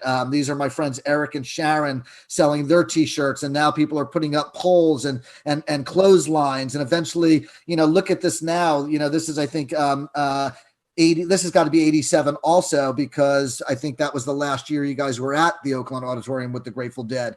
But you can see that it just was growing. Every year it was getting bigger and bigger. What was the conversation internally about this in terms of security, safety? Is it okay to let these people camp here? What do the neighbors think? What does the government think? Because all the government buildings in Oakland were right in this neighborhood. What was going on internally that this, was it just happening, or were you guys sort of letting it happening and turning a blind eye to it? Like, what was the internal conversation at the company? Well, in 1978, we did a little tour with the Dead in the January that went from Southern California up to Oregon. And it was my first road trip with the Dead. And what I noticed by about the third or fourth date was that the first 50 or 100 people in line at every show, no matter what city, were the same people. And so by the fourth city or so, I think it was like maybe Santa Barbara, I mentioned to Bill this phenomenon. I said, God, I've noticed that like it's the same people right in the front of the line. They're following us around. He goes, you're kidding. And so he started to go out and started talking to people and realized that there was this little contingent of 50 to 100 deadheads who would be, as soon as the show was over, they'd pack up, head to the next city, find the spot, park in front, go to sleep in their car, wake up and first in line, So he started saying, look, Bob, make sure there's toilets out there for him, and make sure there's access to water. And then it eventually became, let's see if we can get the facility to open the parking lot the day before. And we'll put some toilets out there and some garbage cans, and we'll have a little security and medical, and we'll just make it so people can come in and they don't have to sleep on the streets. So what we were reacting to was something that was already starting to happen. And all we did was accommodate them. And once we started accommodating, it began to swell. But whether that would have not happened if we hadn't accommodated them or not, it might have just happened all on its own, and then it would have been getting worse and worse outside. But we tried to roll with the punches and make it so it worked, and people enjoyed it, and it kept getting bigger and bigger. Amazing. Let's move on to the Warfield. But before we do that, I'm gonna look at these two posters. The first one is the Grateful Dead at the Warfield Theater with the giant skeletons, and the second one is Radio City Music Hall. Talk to me about the controversy surrounding this poster, specifically the second one in New York City. Who designed these posters, how this came about. It was sort of like this was the public face of this legendary run that was about to happen, where the Grateful Dead would be celebrating their 15th anniversary with an acoustic set followed by 2 electric sets. And we'll roll into the Warfield from there. Well, I'm going to start with the Warfield because it was first. The artist for this poster is named Dennis Larkins, and my brother and he share the artist credits on this because it was Peter's ideas and Dennis's execution that made this happen. And Peter came up with this idea of Sam and Samantha, the male and female skeletons, and he started putting them into the imagery we'd been using around the Dead shows. And Dennis had been the guy who was painting our Day in the Green sets, and he'd worked at the Opera House and a lot of other places. He was a scenic painter, so he was doing a lot of our big stuff. Those figures you see hanging on the outside of the buildings in front of the Oakland Auditorium, those were all painted by Dennis. And so Peter and Dennis embarked on that. Bill decided he wanted to have a poster for this historic run of shows at the Warfield, so he gave Dennis, a date he had to have this poster by. Well, it was only about a week away. And so he and Peter went to work, and they came up with this design, and he just spent the whole week working pretty much day and night, getting ready to have it ready to bring down to the printing office on the deadline. So the day of the deadline shows up and he has it done. He's been up all night. He heads over to the place. He has a cup of coffee. He walks in to Levon Moscofian's Tila-Trek litho. He puts the artwork on the table. He sets his coffee cup down. Levon says, man, that looks great. And Dennis turns around and knocks his coffee cup over the artwork. So if you look at the Warfield marquee on this, you'll see that there's a column on the right side and on the left side. And the one on the left side has a tannish color to it, whereas the one on the right is a gray. That's the coffee stain. Oh my God. Unbelievable. Because it all happened at the last minute. They didn't have time to go back and airbrush it. So they just wiped it off with a paper towel. And that's what you see today. Amazing. That's amazing. And then once this poster was done, the Dead loved it so much because the audience just went nuts for it that they commissioned Dennis and Peter to do one for Radio City. And this next poster was the one that they came up with, and they put the whole thing together, and they had the posters printed and sent off to New York for the Grateful Dead merchandise crew to pick up and take to the theater. And when they show up at the theater with these posters, this theater looks at them and they go, you can't sell this. And they say, why not? Well, it turns out Radio City has a copyright on their marquee. And you can't use their marquee in any artwork without their approval. And they hadn't gotten their approval. So the theater got an injunction against this against this art, and they required the Dead to destroy all the posters.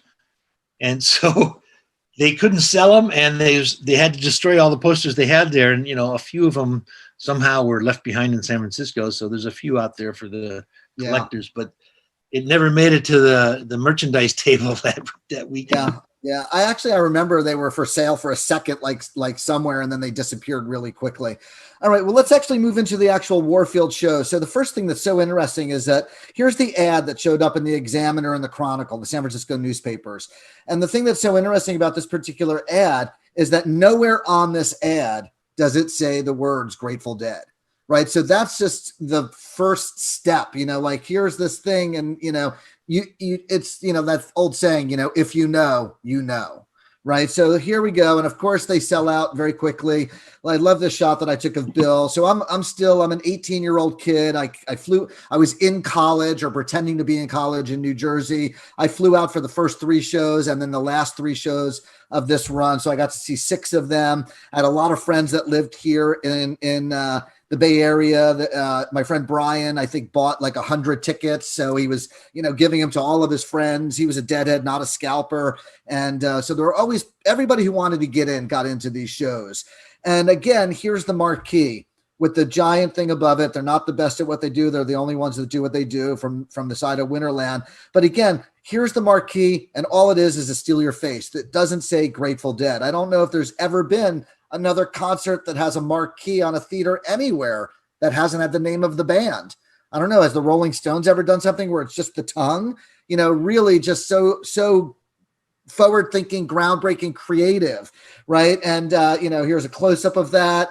Some of the artwork, I'm guessing that this is Peter and Dennis Larkins working on this together, creating Sam and Samantha. This is actually my old girlfriend in front of it. So you walk into the overhang, there's like a lobby sort of outside the lobby around the box office there. And there's these glass cases and all the Grateful Dead album covers are there with some artwork. And then you walk inside and Bill's giant butterfly from the New Year's that happened, that previous year is hanging from the ceiling at the top of the stairs where it splits and goes left and right. And you walk around and there's Grateful Dead posters and photographs.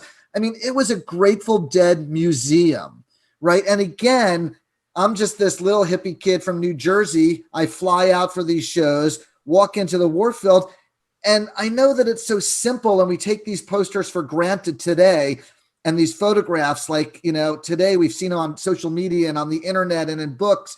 But back then you walked in there and you were like, holy fucking shit. Like, this is unbelievable that Bill Graham would do this for us. Like, he wanted to create the right set, the right setting, so that when we're tripping and it's set break, we can go and look at these posters and we can look at these photographs and we can have this experience together.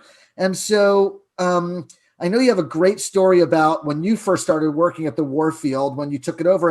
And I think you guys took over the Warfield just a few months before these shows happened. Is that correct? So talk to me about, again, the idea behind building this museum in here, putting these props, these photos, these posters, and what you discovered when you started working at the Warfield, and just the vibe in general that you guys are trying to create for the Deadheads at these shows.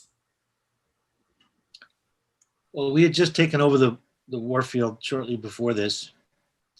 And one day I was in the building doing some maintenance work, and I was just looking to see what else we needed to do to make it look good for our first set of shows. And I noticed there was a rip in the wallpaper next to one of the doors. And I went up to it and I kind of pulled the rip open a little bit, and I looked, and it looked to me like there was marble underneath it. And I kept pulling a little more, and I scraped the glue away, and sure enough, the wallpaper was covering marble walls. So I went to Bill and I said, hey, I think if we pull all this wallpaper off, we're going to have marble columns all through the Warfield lobby. It'll look way better.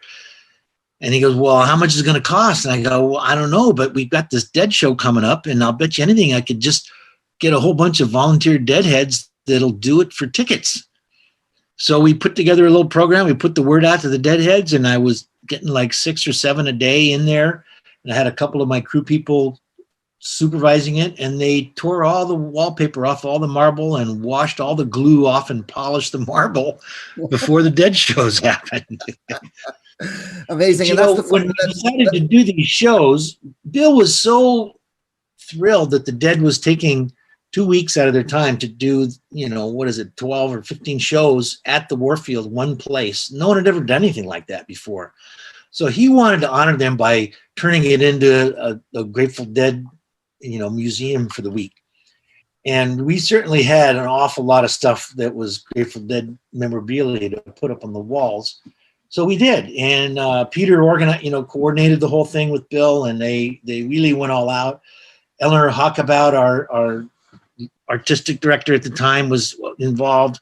A lot of the artwork you see in there wasn't made by Dennis, but was made by other artists that we had.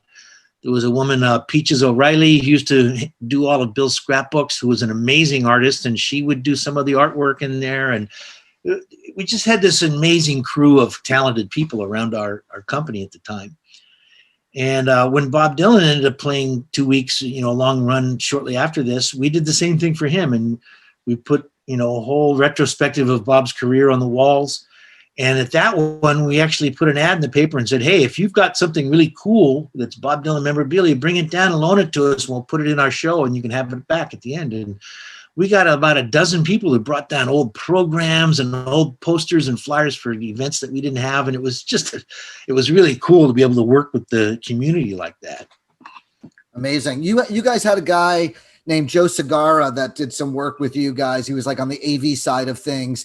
And so I came out for those first 3 shows. I took a bunch of pictures of Deadheads and the band and whatnot. And he was doing a slideshow in the lobby. There were screens next to the giant butterfly that was hanging. And he had a couple slide projectors set up. And I brought out a carousel of slides of my friends and Deadheads and the band. And he plugged my carousel in and projected them on the wall when I came back in October for those last 3 shows. And I was just like, wow, this is just amazing. They're showing my pictures of my friends up on the walls. All right, I'm going to zip through these last couple shots of the Warfield here real quick. These are Deadheads dancing in the Warfield, and I want to point out this is when they put the speakers out in the lobby. And I believe, we talked about this in the Oakland shows that came up after that, and you can see some of the other artwork that was hanging on the walls there. Of course, they played the acoustic set followed by 2 electric sets. And as you left the venue, there was a marquee that faced inside to the building, like under the overhang, and they would put up different Grateful Dead song lyrics. And towards the end there, they put this one up, which is "I've been here so long and got to calling it home," because of course there were 15 nights, and it really did become home for many of us. Here's a picture of Bob Barsotti and his brother Peter. And this is at the Henry J. Kaiser Auditorium. And this is in the 87 range when we're getting ready to do Mardi Gras shows. And this is Peter Barsotti again and his wife, Betica. And Betica, I believe, was the caterer for BGP for a long time. Now, what was her role there? Yeah, she was the caterer and hostess for all the backstage food and artist treatment for a long time. Keeping it in the family. And of course, Peter's son, Dharma Barsodi, is an incredible artist, and he went on to do set design and set decoration. I mean, every year at the Bridge School benefit, he would carve the pumpkins that were backstage in the hospitality area. And he's gone on to do a lot of hospitality, kind of following in his dad's footsteps. So shout out to Dharma Barsodi, who we saw earlier on the birthday cake in 1985. So I'm going to kind of zip through some of this stuff and then just have you talk about it a little bit. So this is a Chinese New Year parade. When the Chinese New Year celebration started, it was just the dragon that sort of weaved its way through. And I believe it was the sort of the Seva Foundation people that were doing it. But as it got bigger and moved into the Oakland Coliseum, they started doing some of the big puppets as well. And here's some Chinese puppet that was part of that. And then, of course, here's the dragon going through the crowd. The deadheads again. That's probably Bob in the front somewhere parting the Red Sea to get the people to spread out. And then, of course, the dragon comes up on stage and dances on stage. I mean, and this photo here, this is the dragon sort of, or a smaller dragon with one person in it dancing on this platform in front of the stage while Garcia is the only band member up there noodling and doing space. Like, to me, again, this is just mind-blowing, right? This shit doesn't happen at other Grateful Dead concerts besides what BGP was doing, right? Garcia on stage with a dragon dancing in front of him. Go fucking figure. Like, there are no other promoters out there that ever even came close to doing something like this.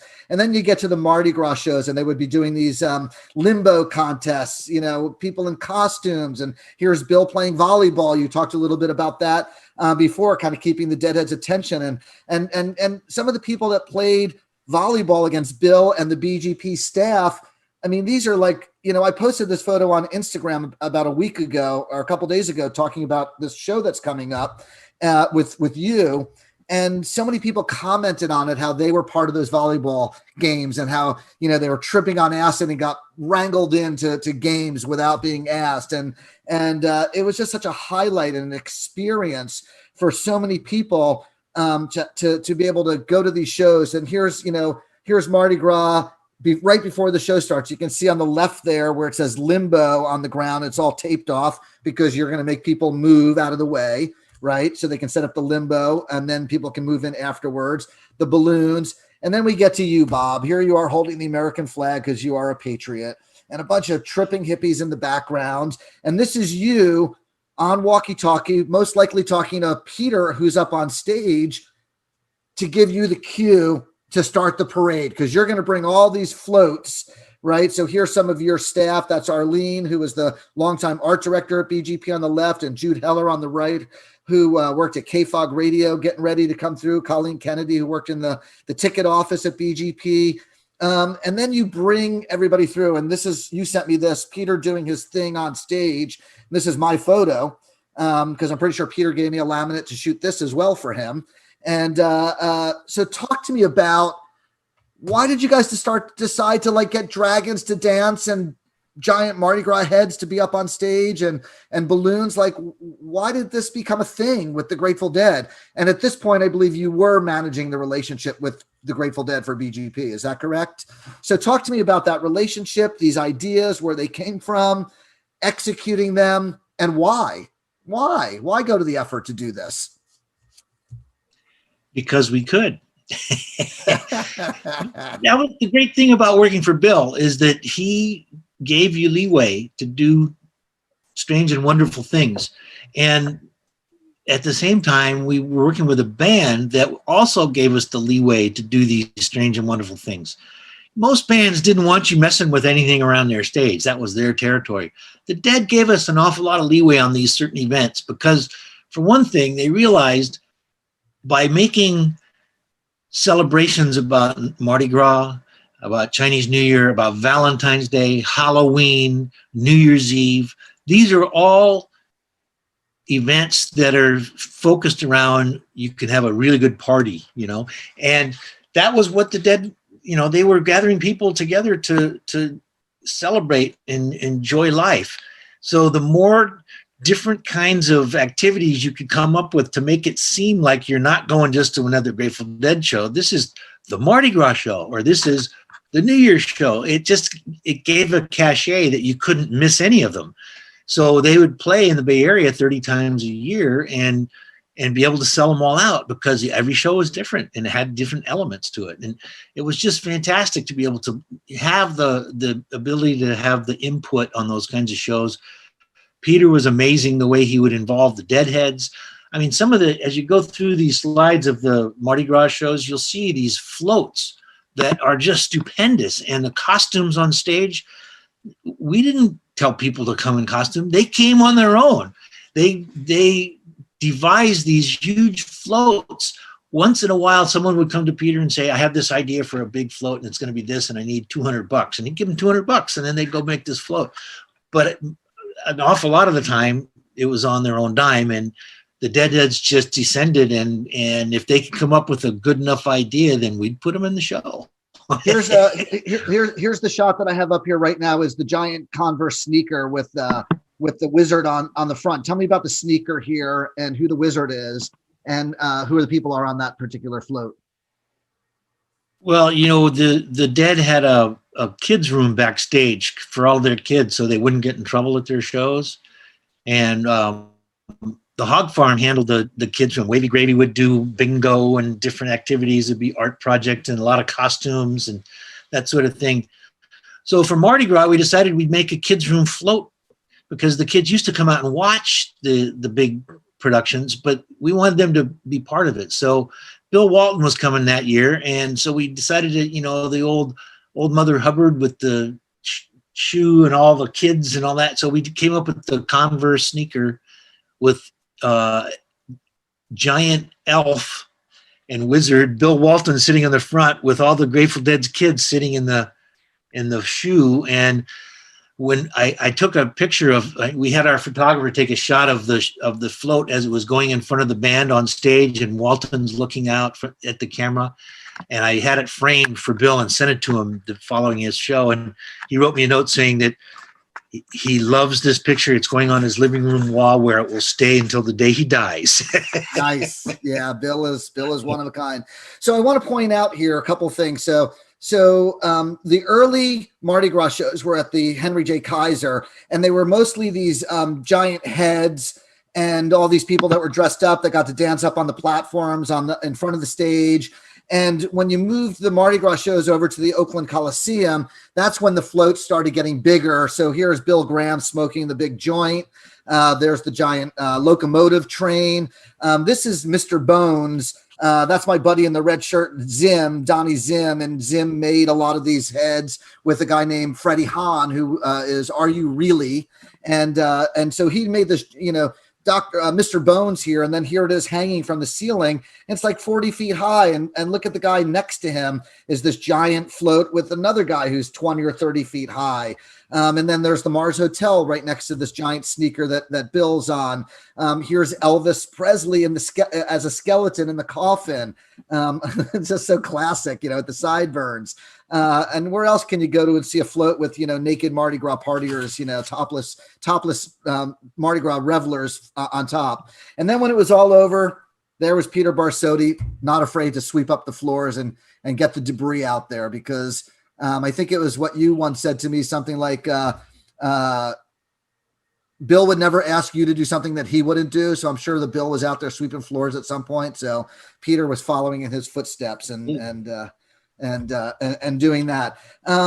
This is a photo here of a couple of guys that are really important to the Bill Graham Presents story. On the right, you have Brian Auger, who is a dear friend of mine as well. Love Brian. And on the left is a guy named Clyde, who was a legendary figure in the Grateful Dead world. And I know a lot about Brian. I don't know a lot about Clyde. I don't think a lot of people know about either of these guys. Talk to me a little bit about both of them and what their roles were. What was Brian's role in the company? I have pictures of Brian walking through the lobby at the Warfield in 1980, which was, you know, a decade before I met him, or 6 or 7 years before I met him. So who was Clyde and who was Brian? Well, Brian was my assistant. And I got to tell you, I could not have done all the stuff I did without Brian being there, holding me up. There was one night at a Dead show at the Oakland Auditorium where on settlement night, I somehow I picked up something backstage and ate it, and guess what? I got dosed. It was the only time I ever got dosed at a show. But by the second set, I was absolutely in no condition to do business. And I brought Brian into the office with me, and the two of us went through all the papers with him telling me what it said, and then I could tell him what to do, but I couldn't really read it or write any of the stuff myself. Brian saved me that day. He made it so everything worked. But you know, he was very responsible for being there with wherever the people were at a show. Brian was right there in front, making sure that they were safe and happy. And so much of the enjoyment of the audiences at our shows was because of Brian's efforts. So hats off to Brian. Right on.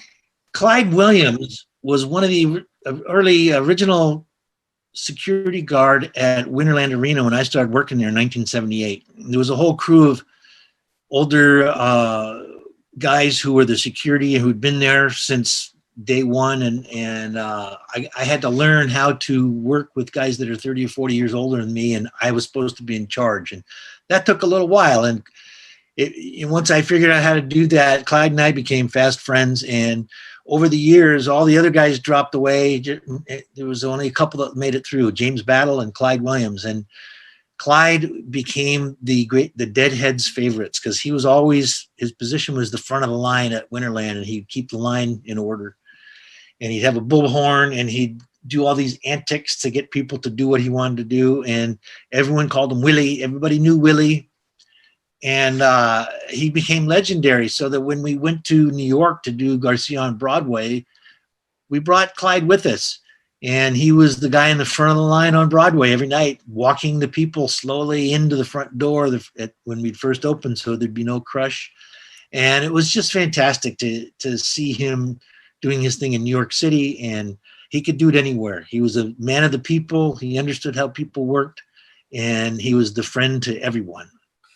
He really was, and I'm on the photo from the Lunt-Fontanne now, where he's walking in as the Lone Ranger, I think, here with that smile on his face, and going back to the photo of him and Brian, he has that smile on his face there. That was Willie all the time. I mean, Clyde Williams always had that smile on his face, and I mean, there's so many people that wanted their picture taken with Clyde out in the parking lot at the Oakland Auditorium Arena.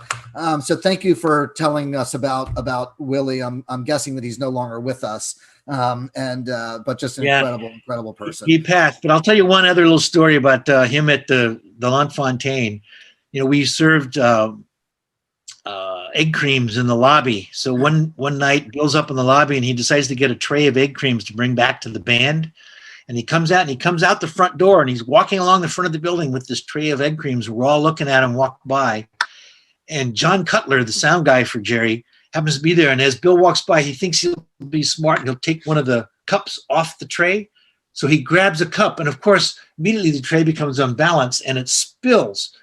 Well, Clyde Williams is standing right next to Cutler, and without thinking twice, he grabs the cup that Cutler's holding and he tosses it right into Cutler's chest. He's protected Bill. He's Bill's guy. Don't do that to Bill. Awesome. So, all right. So the Lunt-Fontanne, you guys took Jerry Garcia to Broadway. Here's you and your wife, Susie, and Gloria and Jackie, the vocalist for the Jerry Band. Here's you and Bill out front. Bill, it's obviously on Halloween because you're a baseball player and Bill is Mad Max or something like that. Here's one of my shots of Bill out front there at the Lunt-Fontanne. Here's Clyde again. Love the Ghostbusters Halloween costume. Classic, the Ghostbusters. I'd love to find some of these people someday. So if anybody out there knows who the Ghostbusters were at the Lunt-Fontanne, speak up. They, of course, played the acoustic set followed by the electric set. This last photo here is a picture of Bill Graham and a woman named Shelley Lazar. Shelley is a long-time music industry legend. Sadly, we lost Shelley just a couple of years ago. When I took this photo of Bill and Shelley, I didn't know Shelley. Shelley and I did become really good friends when she moved to the Bay Area and started working for Bill Graham. But you wrote an article that ended up in Polestar magazine that was essentially about this photo. And I did not know that was Shelley Lazar until I read your story. And went back and looked at the proof sheets, and I was like, oh my God, I have the picture that Bob is talking about. Tell me that story. Tell all of us that story about why Shelley is dressed the way she is and what her shtick was on that Halloween night in 1987 at the Lunt-Fontanne. Well, the first time I met Shelley was when I went to New York to do Garcia on Broadway, and Bill was telling us that he had this person there that was going to handle all of our tickets. It was a local ticket lady who knew everybody in town and would be able to sort out who should get what tickets and all that. And so then along comes Shelley Lazar. We spent 2 weeks working together. She's just an amazing soul. I just fell in love with her as soon as I met her. And at the end, we all came in costume on Halloween night. And she was the ticket lady. She came in dressed as an Italian restaurant table. And when you came to get your tickets that night, they weren't in the box office. Shelley had them all. And when you came up to her, she'd look at it and she goes, "Oh, you want tickets? You want them over the table or under the table?" And then you'd get this hand come out from under the table and it would be your 2 tickets. Classic moment. All right, we're getting close to our 2-hour mark, so I'm going to speed things up just a little bit. Jerry Garcia Band, Electric on the Eel. You have a long time relationship with the Hog Farm, and this was a Hog Farm event, I guess, correct? I'm going to flip through some of these photos. Here's a couple that you sent me in color, which I love. And then these are some of my photos. Again, here are people. Here's a woman selling her earrings on the beach naked. Like, this is the kind of stuff that happens in Northern California. This was the beauty and the specialness of these shows that you guys put together. The Jerry Garcia Band under a bunch of white parachutes, on a stage in the hot sun in Northern California, topless women dancing at the show. Just the vibe of everything that was going on was just so right on and so organic and so natural. How did you approach shows like this that were sort of like in the middle of nowhere, where people are skinny dipping up in the river, dancing topless, doing copious amounts of LSD, and you're sort of keeping it all together with the Jerry Garcia Band on stage in this magical musical moment of our lives? Well, Wavy approached Jerry about doing a benefit for the hog farm to help them pay their mortgage at Black Oak Ranch in Laytonville, which is where I live now. And this was back in the days before I was hooking up with my wife, Susie, who was part of the hog farm. Anyway, Jerry told Wavy, "Look, if you can get Bill Graham to do it with you, I'll do the show." So Wavy goes to Bill, and Bill comes to me and he goes, "What do you think?" And I go, "Oh, I'd love to do this, but you got to know that I'm part of Wavy's thing too." And he goes, "Oh, okay. So let's do it." So we did it. And it was a really Herculean effort to get all the permits straight and all that. And I was working with the Reggae on the River folks, which is not an easy thing. They were all very enthusiastic, but they didn't have a whole lot of experience, and keeping things in budget and stuff was difficult for them. But we managed to survive for 5 years working there, and we did Electric on the Eel 5 times. And Jerry was at, 2 or 3 of them? 3 of them. And then we moved it all to the Hog Farms Ranch in Laytonville at Black Oak Ranch, and we started doing the picnic, which lasted for 10 years. And that turned into the Kate Wolf Festival, and then Earth Dance and a bunch of other stuff. And we're still doing the Kate Wolf Festival there, if they'll ever let us do festivals again. right on.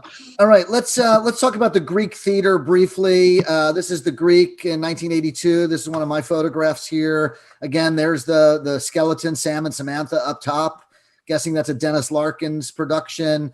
The Greek was a very, very magical place. Here's David Gans interviewing Bob Weir, and I believe that would be Peter Barsotti in the background on the right there, keeping an eye on things, making sure that none of us were doing things we weren't supposed to be doing. There's Calica walking away on the left, longtime Hog Farm member and Grateful Dead ticket office guruess. Here's Garcia and John Cutler being interviewed by Gary Lambert backstage at the Greek, because they used to broadcast these on KPFA radio. People dancing up on the hill up top there. There's my buddy Zim again. You can just see that audience. Just, what an amazing thing. And of course, sometimes people got in trouble and got arrested out there. It was kind of all part of the scene. Talk to me a little bit about the Greek theater and what the Greek meant to you and meant to Bill, and some of the magic that you guys created there. Well, one of the first times I went to the Greek theater was I snuck in 1967 to see the Grateful Dead perform there. That was the first time I saw the Dead. And then years later, we were trying to figure out where to do the Dead. And I said, hey, let's go to the Greek Theater. And so Bill approached Jerry, and he didn't want to do it because he said, look, that place, the sound really sucks there. It has this big slap back, and I won't do it unless you build an acoustic wall behind us. So Bill went to the expense of building this giant acoustic wall that we covered with a tie-dye. And we got Courtney, the Grateful Dead's tie-dye guy, to make us a custom rainbow tie-dye for that. Well, Courtney was up for 3 weeks straight putting this thing together. And by the time the show came, we were setting up. He's supposed to show up with the thing. He shows up, but it's all in pieces, one bed sheet at a time, and it has to be sewn together because he's been up for too many days. He can't deal with it now. So we put a FM Productions crew with a sewing machine backstage, and they sewed the whole thing together in time to put it up for the show. It was quite a jigsaw puzzle getting all those lines to line up right, though, I'll tell you. Amazing, amazing. And then when tell me just real quick, Garcia didn't want to play because of the sound. And so what did you do? What did you do when you got to the show? You showed him a photograph. Well, after we'd been there for a few years, my friend Dave Seabury came to me, and I went to that show in '67 with Dave, and he showed me some pictures he had of the stage. And you know, that stage at the Greek is like 150 feet wide, and there's the Dead in the middle of it with Pigpen and his organ on one side with one Leslie speaker, Jerry with two little twin reverbs, Bobby with a little amp, and Phil with an amp, one drum set. And then about 30 or 40 feet left and right of them, you'll see two little speaker boxes that are Voices of the Theater, Altec Lansing speakers. Now, this is completely inadequate for a place that holds 7,000 people, you know? So obviously the sound was the problem. It wasn't so much the building as it was the sound system. And I took this picture and I showed it to Jared, and I go, you know how you got Bill to build that whole acoustic wall and everything? And yeah. I go, well, do you ever remember what your sound system looked like that day? And he goes, no. And I go, well, here's a picture. And he looked at it, he started laughing. And I goes, so maybe we didn't need the sound thing. He goes, but Bill needed to pay for it anyway. All right. Well, the Greek Theater was many legendary moments there, many epic moments for Deadheads, and certainly, you know, a favorite for all of us when Greek season came around. Here's a shot backstage in Las Vegas with you, Steve Miller, Mickey Hart, Cameron Sears, Bob Weir, a couple other guys I don't know, holding up plaques. And here's a shot from actually a different year than the plaques of the Giant Stadium. Tell me really quickly about the Vegas award there, or the plaque that you guys did there. What was the story behind that? Well, the guy on the left was Pat Christensen, the facility manager, and the guy next to Steve Miller is Danny Zalisco, our partner, our co-promoter on the show. And when we went to Las Vegas, no one had ever done more than one arena show, 12,000 seats. And Pat called me up and said he thought it'd be great for the Grateful Dead. And I went down, my brother and I went down and looked at it, and we said, yeah, this would be great, but it's 40,000 seats. And the last time they played here, they sold 6,000 seats. How are we going to sell 40,000? Pat goes, I think that they're big enough now. And I'm going, come on, Pat, you don't know the Grateful Dead audience. But we started looking into it. And after a while, my brother and I realized that, you know, this might be a key. If we actually do 2 shows, maybe people will come from all over the country and spend a weekend in Vegas. And if we do daytime shows, then they can go to the show during the day and go to the casinos at night. The casinos will love us because we bring all these people into town that would never be here before. The stadium's going to love us because they get these big sold out dates in a stadium that usually doesn't have any people in it. And, you know, it's a win-win situation. The key, though, was doing it at a time of year when they weren't playing LA, because if we could do it without playing LA also, then all the people from LA would come too, because it's only a couple-hour drive. So we got the Dead to agree, you know, we brought it to them, and I showed Bill that it was in order to break even, we're going to have to sell like 35,000 tickets or something. And he said, how in the world do you think we can do that? And I said, Bill, I've got this gut feeling. I'm a Deadhead, and I wouldn't miss the Dead in Las Vegas for a weekend. And he goes, okay, we'll roll the big dice. Let's do it. So I go to the band and I tell them this idea, and we make them our normal offer, which is $100,000 a show. And they come back to me the next day saying, well, we think you're absolutely crazy. So if you want us to play there, you got to pay us $150 a date. I go, what? You get more money for an unshooting? He goes, well, we don't think it's real. So if you think it's real, give us the 150. So I go back to Bill, and he just about goes nuclear. But we decided to do it. And sure enough, we sold out 80,000 tickets. The next year we made it 3 dates and we sold 120,000 tickets. And the next year we moved the stage back a little bit and we sold 125,000 tickets. And every year it got bigger. And every year we get a plaque saying that we broke the record of the most amount of ticket sales for the state of Nevada. Amazing. All right, we're getting close to the end here. Real quick, I just got a text message from my buddy Craig Fox. Craig is involved with Dead & Co. management and Bob Weir management. His family had the concession for the egg creams at the Lunt Fontaine, I believe, or something like that. So they were the Fox family. So there's a weird connection. He had nothing to do with the Grateful Dead back then, except for, I think, being a fan. But Craig is a longtime industry person. And I remember now about 6 or 8 months ago, he said, do you have any pictures of the egg creams at the Lunt Fontaine? Because that was my family. And he just texted me that. So I wanted to give a shout out to Craig Fox for filling me in on that. Okay, so real quick here. Fox's You Bets. And Bill called them and said, hey, we need a bunch of cases over at the Lunt Fontaine. And they brought them. Amazing. Well, there you go. So you remember. All right. The Fox family. Yeah. Thanks, Craig. Real quick, philanthropic Bill Graham was huge. This is In Concert Against AIDS with John Fogerty, Randy Jackson from American Idol, Steve Jordan, Jerry and Bob doing the first time.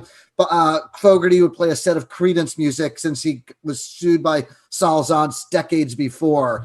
This is backstage at the earthquake benefit in '89 after the big Loma Prieta earthquake with Pete Sears, Paul Cantner, Graham Nash, Jesse Colin Young, Bill Graham, Bob Hope, Stephen Stills, and David Crosby, one of my photos backstage there. Bill Graham with Jerry and Bob, who, of course, they loved each other. This is from Blues for Salvador at the Henry J. Kaiser in '88. This was my third ever assignment for Rolling Stone magazine. Here's Bill Graham and Jan Simmons, I believe at Laguna Seca, May of '87.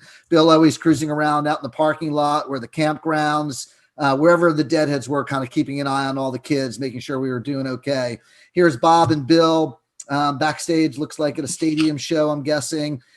Jerry and Bob Barsotti's nephew shared a birthday. So Bob, Bedeca, I think you said, always made sure that there was a birthday cake for Jerry and Bob's nephew whenever there was a show that they fell on. Here's Maddie. What's that? Maddie, the nephew. It's Maddie Barsotti.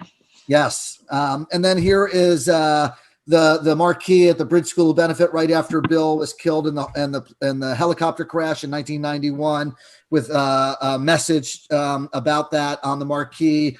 Nirvana played the Warfield the next day after we lost Bill, and so there was a message up there as well, of course. Here's Bob and Peter producing. I'm going to go through this quick to get to the last little section on Seva real quick. But of course, I'm sure this is how you guys dealt with probably what was the most horrible day of your life, losing your best friend, Bill Graham. And so you guys obviously produced the big show. Here's Carlos Santana. There's your wife, Susie, there next to Carlos, the crowd. And of course, you guys, CSNY got back together. I actually did a photo shoot with Neil Young down at his ranch a couple days before this show happened. And he, talked a lot about Bill and during that shoot and, was saying that it was going to be a really important day. Carlos, of course, Jerry with Neil Young singing with the Grateful Dead, Forever Young for Bill.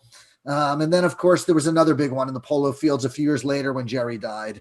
And you guys, there's that shot at the up at the eel that we had in earlier. And this is the big altar that you guys created. The fans got to put a lot of stuff on. And obviously it was a hugely sad moment in our collective history.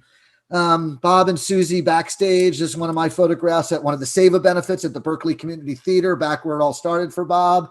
Bob had his hands in many of those benefits, if not all of them, that were produced at the BCT for SEVA. And I was fortunate enough to photograph dozens and dozens and dozens of those. My dear friend Tamara Clamner, who helped produce these with Bob and the Hog Farm, is an old Deadhead friend of mine from 1980. I've known Tamara for over 40 years now, and so she brought me in to photograph those.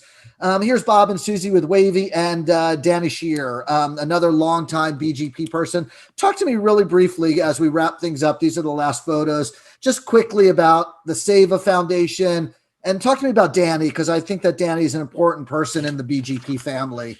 I've become friends with Danny over the years, and just a wonderful, wonderful human being. And so just let's wrap it up with these last few photos from SEVA and the big blowout, celebrating 40 years of SEVA. Here you are with Bob Weir, and here you are, Bob, with Bob Weir, Mickey Hart, Wavy, and Jack Cassidy.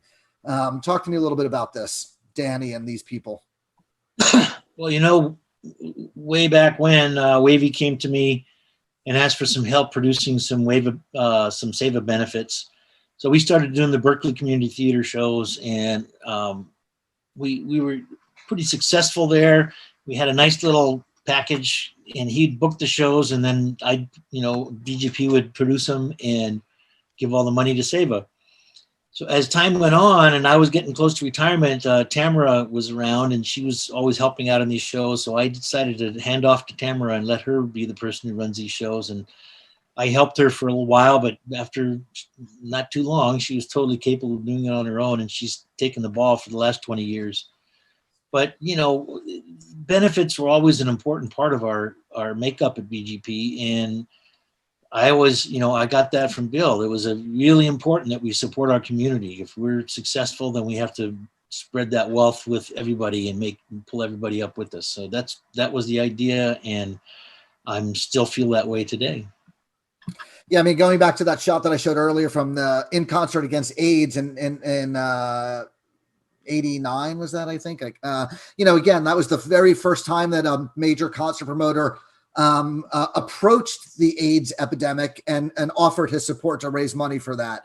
I'm sure that Zahn Artman was looming large in Bill's mind, and Bill was very aware. The earthquake benefit, also in 89, when the big earthquake hit, I'm sure the first thing Bill was thinking is, how can we help these people who just lost everything and when their homes crumbled or burned or whatever it was that happened. And so, yeah, I would have to say that BGP, I mean, I remember when Bill brought Nelson Mandela to Oakland, and when we lost Bill, and I was not close with Bill. I knew Bill, I photographed Bill, but, I cannot say that Bill was my friend like, anything remotely. But I knew that when we lost Bill, we lost a lot of things like that, those benefits, or Bill being the one to say, no, Amnesty International Tour is coming to the Bay Area. No, we are bringing Nelson Mandela to Oakland. I don't care if you say he's only going to LA. We're bringing him to the Bay Area, right? And so there were so many things that I feel like would never happen because Bill wasn't there to make them happen. Now, obviously, he had his people like you and your brother and a whole host of people, Danny Scher, et cetera, who can carry on that legacy, and you guys did, but we will never know what we missed by not having Bill with us. Do you want to say a couple words about Danny real quick, and then we'll kind of wrap it up? Yeah, Danny and I have been working together for, 40 years or something, and when he first came on at BGP, he was a booker and he booked a lot of the shows, and then I'd run the shows that he would book. So we've been working very closely together for a long time. He's now a partner of mine with the Kate Wolf Festival here. And he has his own little amphitheater in his yard down in the Bay Area where he does benefits for good causes. He's had Bonnie Raitt and Jackson Brown and raising money for the Democratic Party and for SEVA and for Camp Winter Rainbow and all kinds of good causes. And he's he has a heart as big as you can imagine. So I love working with him. He's a dear friend of mine, and I'm glad you had him included in this story because he was a big part of the BGP story. Yeah, I've been lucky enough to go to his house a couple of times, to his little amphitheater in his backyard, and see Jackson Brown and Bonnie Raitt there, and it's pretty amazing and pretty special place. All right, so Bob, I just want to, do you want to take a couple questions? I mean, we're a little over the 2-hour mark, but do we want to do, Harrison, you want to do a couple questions real quick? Bob, you okay with a couple more minutes? Yeah. All right, totally. Harrison, let's do 3 questions. Great. Our first question comes from Joe, and Joe would love to hear about the Bluecoats.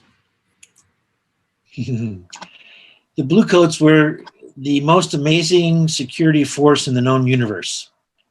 That's what we used to put on their t-shirts.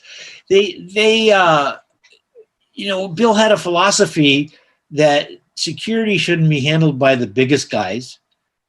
You should have the most intelligent people doing security, because usually what security meant was talking people out of doing stupid things. And if you could talk them out of it, then you wouldn't have to have any kind of a physical anything. And so that was where that came from. And, you know, when I first started working at Winterland, most of the security were big bruisers. By the time I left, it was a lot of college students, and we had guys that were, you know, dental students and chiropractic students and all these young people who wanted to have some fun while they were heading off towards some other career somewhere. But they got the job done. They knew how to do it with the right intent, and they all loved music, and they all loved Bill. I mean, we had a whole contingent of park rangers from the East Bay parks that were our security. Dave Steidel and Ann Shear and a whole crowd, and they were with us for decades. And it was just something. The BGB family was a real thing, and Bill propagated a group of people that, instead of being just a company, we were like a family. And he was the dad, and he led us on to all these good times, and never forgot to add a little fun into the equation when we were all working our asses off. Yeah, I know people that were in law school that were BGP Bluecoats. Harrison, you have another question? Yeah.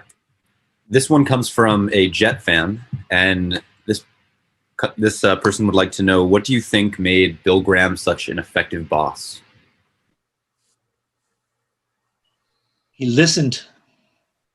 You know, he was always the last word, but he'd listen to what you had to say. And if you could convince him that you were right, then he'd go along with you, you know. And I've had lots of, you know, some bosses don't want to listen to someone that's not agreeing with them, but Bill would always listen. Right on. Harrison? Great. I guess we have time for one more. There's a few, I'm just combing through them.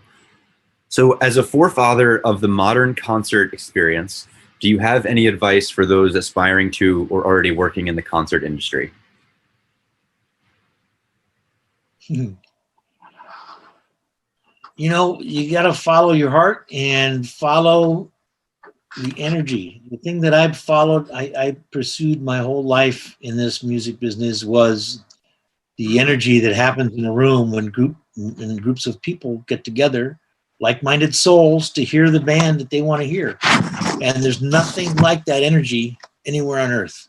So if you can follow that energy and give it a place to live, you'll be successful. Right on.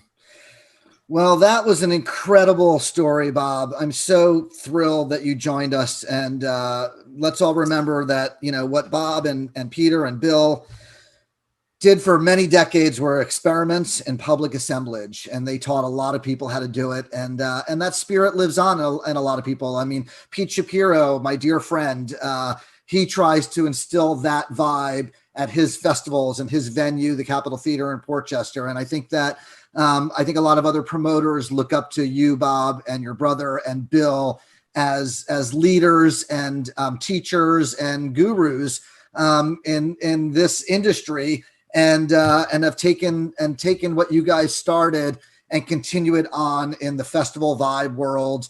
There's a lot of amazing groovy hippie festivals and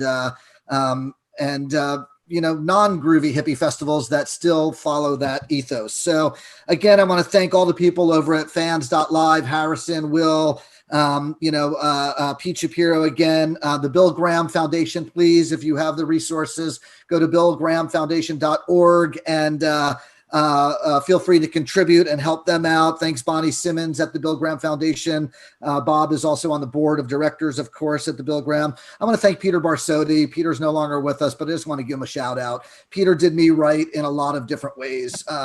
We intersected. He gave me some breaks that helped my career, and I thank him for that. So thank you, Peter. BGP was a special place and time, truly a historic, legendary moment in history here in the Bay Area. I'm happy that I got to be part of it in some way for a number of years. Super, super special. Again, I want to give a shout out to Alvin Meyerwitz and his photographs, my photographs, Ed Pearlstein, and of course the ones that Bob dug up from his personal collection. Ken Friedman. What's that? Thank you, Ken Friedman. And a lot of my photos were done by Ken. So Ken Friedman is the longtime Bill Graham Presents photographer, dear friend of mine. I work with him on Hardly Strictly Bluegrass every year, so we get to mingle on a yearly basis when things are normal. Thank you all. In 2 Sundays, I believe it is the 31st of January, I'll be back with a guy named Steve Schneider. Steve did a lot of work with Bill Graham Presents. He was a freelance photographer, shot a lot of Grateful Dead, shot starting in the early 1970s. He will be my next guest on Photos with Stories in 2 weeks. It's 11 a.m. Pacific, 2 p.m. Eastern. Thank you all for hanging. Thank you, Bob Barsotti. I love you. I love Seva. I love your family. You all are just incredible human beings, and the world is a better place because of you. So thank you, and goodbye, everybody. We'll see you in 2 weeks on Photos with Stories. I'm Jay Blake. Thank you, Jay. You're welcome. Hang out for a minute, Bob.